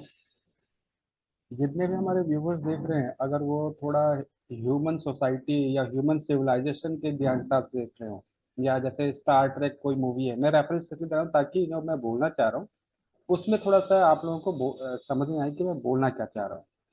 जैसे स्टार ट्रेक है या स्टार वॉर्स है, इस तरीके से है, तो साइंस में एक टर्म आता है जिसे बोलते हैं Kardashev scale. Okay. Kardashev scale का मतलब होता है कि किसी भी प्लेनेट पे जो वहाँ पर सिविलाइजेशन है वो कितना ज़्यादा डेवलप्ड है। करेक्ट। कार्डिशेव स्केल 0 से 1 2 3 4 इस तरीके से स्टार्ट होता है। 1 का मतलब है कि वो एक प्लानिटरी स्केल पे है, मतलब वहाँ पर जो टोटल एनर्जी कंजम्पशन है, कोई भी एनर्जी, वो एक यूनिफॉर्म एनर्जी एक पर्टिकुलर लेवल तक कंजम्पशन है, वहां पर जो भी लैंग्वेज या यूनिवर्सल कम्युनिकेशन चैनल है एक सिंगल प्लेटफॉर्म है। अभी हमारा जो पृथ्वी है या हमारा सोसाइटी है वो कार्डिसफ स्केल के 0.5 या 0.7 के रेंज में पहुंचा है। उससे आगे पहुंचने के लिए उसका मतलब क्या है कि जितना भी इंफॉर्मेशन है या जो भी लैंग्वेज है या कोई भी ट्रांजैक्शन सिस्टम है वो सारा यूनिफॉर्म होना चाहिए। यूनिफॉर्म इन द सेंस, जैसे कि स्टार्टिंग में गोल्डी रॉक ने बताया कि अगर हमें करेंसी चेंज करना है, क्या करना पड़ता है, एक कंट्री से दूसरे कंट्री जाना होता है, वहां पर वो कंट्री एक्सचेंज करना पड़ता है करेंसी अपनी से। पर यूनिफॉर्म का मतलब क्या है, आप चाहे यहाँ हो, चाहे अमेरिका हो, चाहे अफ्रीका हो, चाहे कहीं पे हो, एक सिंगल करेंसी सिस्टम चल रहा है, वो हर जगह यूज हो रहा है। ब्लॉकचेन और क्रिप्टो करेंसी उसमें एक हेल्प करने वाली है, लेकिन कब टेक्नोलॉजी एनेबल होगी, जब हमारा 5G लगेगा। यानी कि एंटायर प्लेनेट के ऊपर यूनिफॉर्म हमारा फाइनेंशियल सिस्टम होगा फ्यूचर में, मेडिकल सिस्टम में यूनिफॉर्म होगा। अगर कोई एक्सपर्टीज हमें एक अमेरिकन डॉक्टर का चाहिए और वो जो है किसी नाइजीरिया या अफ्रीकन कंट्री में किसी जगह एक्सपर्टीज चाहिए, तो उसके लिए वहाँ फिजिकल जाने की जरूरत नहीं है। क्या लगता है आपको, क्या कंक्लूजन में आप बोलना पाओगे? क्योंकि मैं तो जैसे ही, इन द सेंस, मेरे से अगर पूछो कंक्लूजन, तो मैं तो यही बोलूंगा कि 5G is the best thing to move on with. And other thing which is already been, telecom ministry ने ऑलरेडी जो हमसे बात करी और जो ऑलरेडी जो इंटरव्यूज आउट हुए हैं उसमें ऑलरेडी उन्होंने बोला कि 5G तो ठीक है, आ रहा है, अभी आ रहा है, we are already late. They are already recognizing that thing कि बार ठीक है भाई, हम ऑलरेडी लेट चल रहे हैं इस चीज को लेके, but we will be focusing on 5G and 6G as well. So they are focusing Right. already on the 6G thing. So yeah, that will be much more beneficial for the technology based thing, and as well as on the growth of the India as well. So yeah, I will be very much happy to going with the 5G thing. Correct है। एक चीज मैं इसमें भी थोड़ा summarise कर देता हूँ। 5G जो है अपना नेटवर्क बैंडविड्थ शेयरिंग स्पीड है, जिसमें हमारा जो अपलोडिंग डाउनलोडिंग स्पीड है वो जीबीज में आएगा, गीगाबिट्स में आएगा। दूसरा, इसमें नंबर ऑफ नेटवर्क्स या वो डिवाइसेस जो हैं एक पर्टिकुलर एरिया में ज़्यादा कनेक्ट कर सकते हैं। और चौथा तीसरा इसमें ये होगा कि जो भी हमारी एग्जिस्टिंग इंफ्रास्ट्रक्चर है उसको ये इसमें चेंज करके 5G टेक्नोलॉजी के हिसाब से इंफ्रास्ट्रक्चर चेंज करना होगा, जो कर रहे हैं। चौथा, जो भी हमारी एग्जिस्टिंग टेक्नोलॉजी है उसमें इसका सबसे ज़्यादा फायदा होगा, क्योंकि ये एक तरीके से टेक्नोलॉजी इनेबलर है। मतलब आप जो भी काम करना चाहते हैं उसमें ये आपकी हेल्प करेगा, किसी भी इनोवेशन में या फिर कोई मेडिकल इंडस्ट्री में, इंफॉर्मेशन इंडस्ट्री में, ब्रॉडकास्टिंग में या फिर वॉरफेयर में, कहीं पे भी ये आपको एक तरीके से इनेबलर की तरह काम करेगा। और फिफ्थ, ऑब्वियसली जो हम पॉइंट डिस्कस कर रहे थे कि as a human civilisation Kardashev scale की जो मैं बात कर रहा था, उसमें अगर हमें 0 से 1 पे पहुंचना है तो उसमें एनर्जी कंजम्पशन एक मेजर कैरेक्टर है, एक मेजर पॉइंट है। लेकिन उस जगह पे पहुंचने का मतलब है कि सब जगह पे एक यूनिफॉर्म लैंग्वेज है, यूनिफॉर्म आपका मनी फाइनेंशियल सिस्टम है, यूनिफॉर्म इंफॉर्मेशन शेयरिंग प्लेटफॉर्म है, इस तरीके से। और वो तभी हो सकता है जब आपके पास ऐसा कोई इनेबलर हो कि आप कहीं भी कोई भी चीज़ देखना चाहते हो या कुछ करना चाहते हो, इजीली अवेलेबल है। और 5G is going to help in to that. Correct.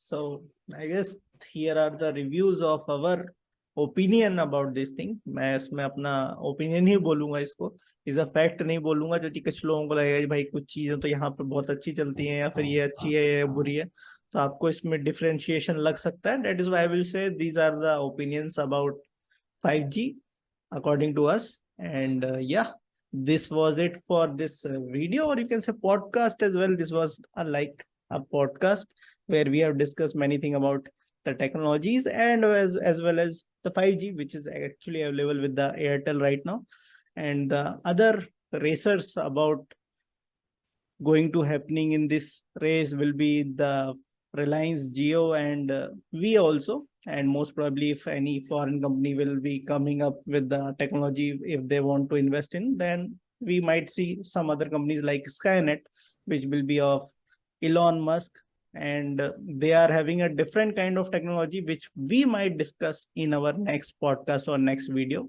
because it is totally different from the things we are actually used to. Like we are used to having the networks with the towers and the wiring thing, but he's with the satellite things. So yeah, that is a Correct. totally different thing and a totally different topic, which we might be covering up with another one. Till then, make sure to drop a like, subscribe to the channel, and share the video if you liked it. And you can actually share your ideas and the things which we might improve, as well as we think if we have missed out something, you can actually write down that thing in the comment section. So जाओ और comment भी कर देना. And this was it for my side. Thank you so much. Thank you so much guys, thank you so much Goldie. हम लोगों ने ये अभी इनिशिएट किया है और हम लोगों ने जितना हमारा बेस्ट हो सका है we have given that. Overall अगर कंक्लूजन देखें तो हम लोग पॉजिटिव हैं कि ये जो ट्रांसफॉर्मेशन हो रहा है अभी हमारे इंडिया में या ओवरऑल ह्यूमन सोसाइटी में इन टर्म्स ऑफ 5G, ये डेफिनेटली हमारे जो सोसाइटी है उसको पॉजिटिव डायरेक्शन लेके जाएगा, be in medical education anywhere. और वी आर पॉजिटिव कि it's going to improve human life और सोशल, जितना भी हमारा सोशल वैल्यू है हमारे Quality इंडिया of का, life will be improved in quality of short. Life that is going to be improve. और फ्यूचर डेफिनेटली पॉजिटिव है हमारे। And like and subscribe and share और डू हेल्प अस। अगर आपको हमारा वीडियो अच्छा लगा है तो do like it and share it. और आपका फीडबैक बहुत इम्पोर्टेंट है, बिकॉज हमारे पॉइंट ऑफ व्यू से ये वीडियो हमने अपना बेस्ट दिया है, पर आपके पॉइंट ऑफ व्यू से भी कुछ अगर हम अच्छा कर सकते हैं तो definitely we would like to hear it. Thank you very much. Definitely. So thank you once again, and we'll see you in the next video. Till then, bye bye and have fun. Bye bye.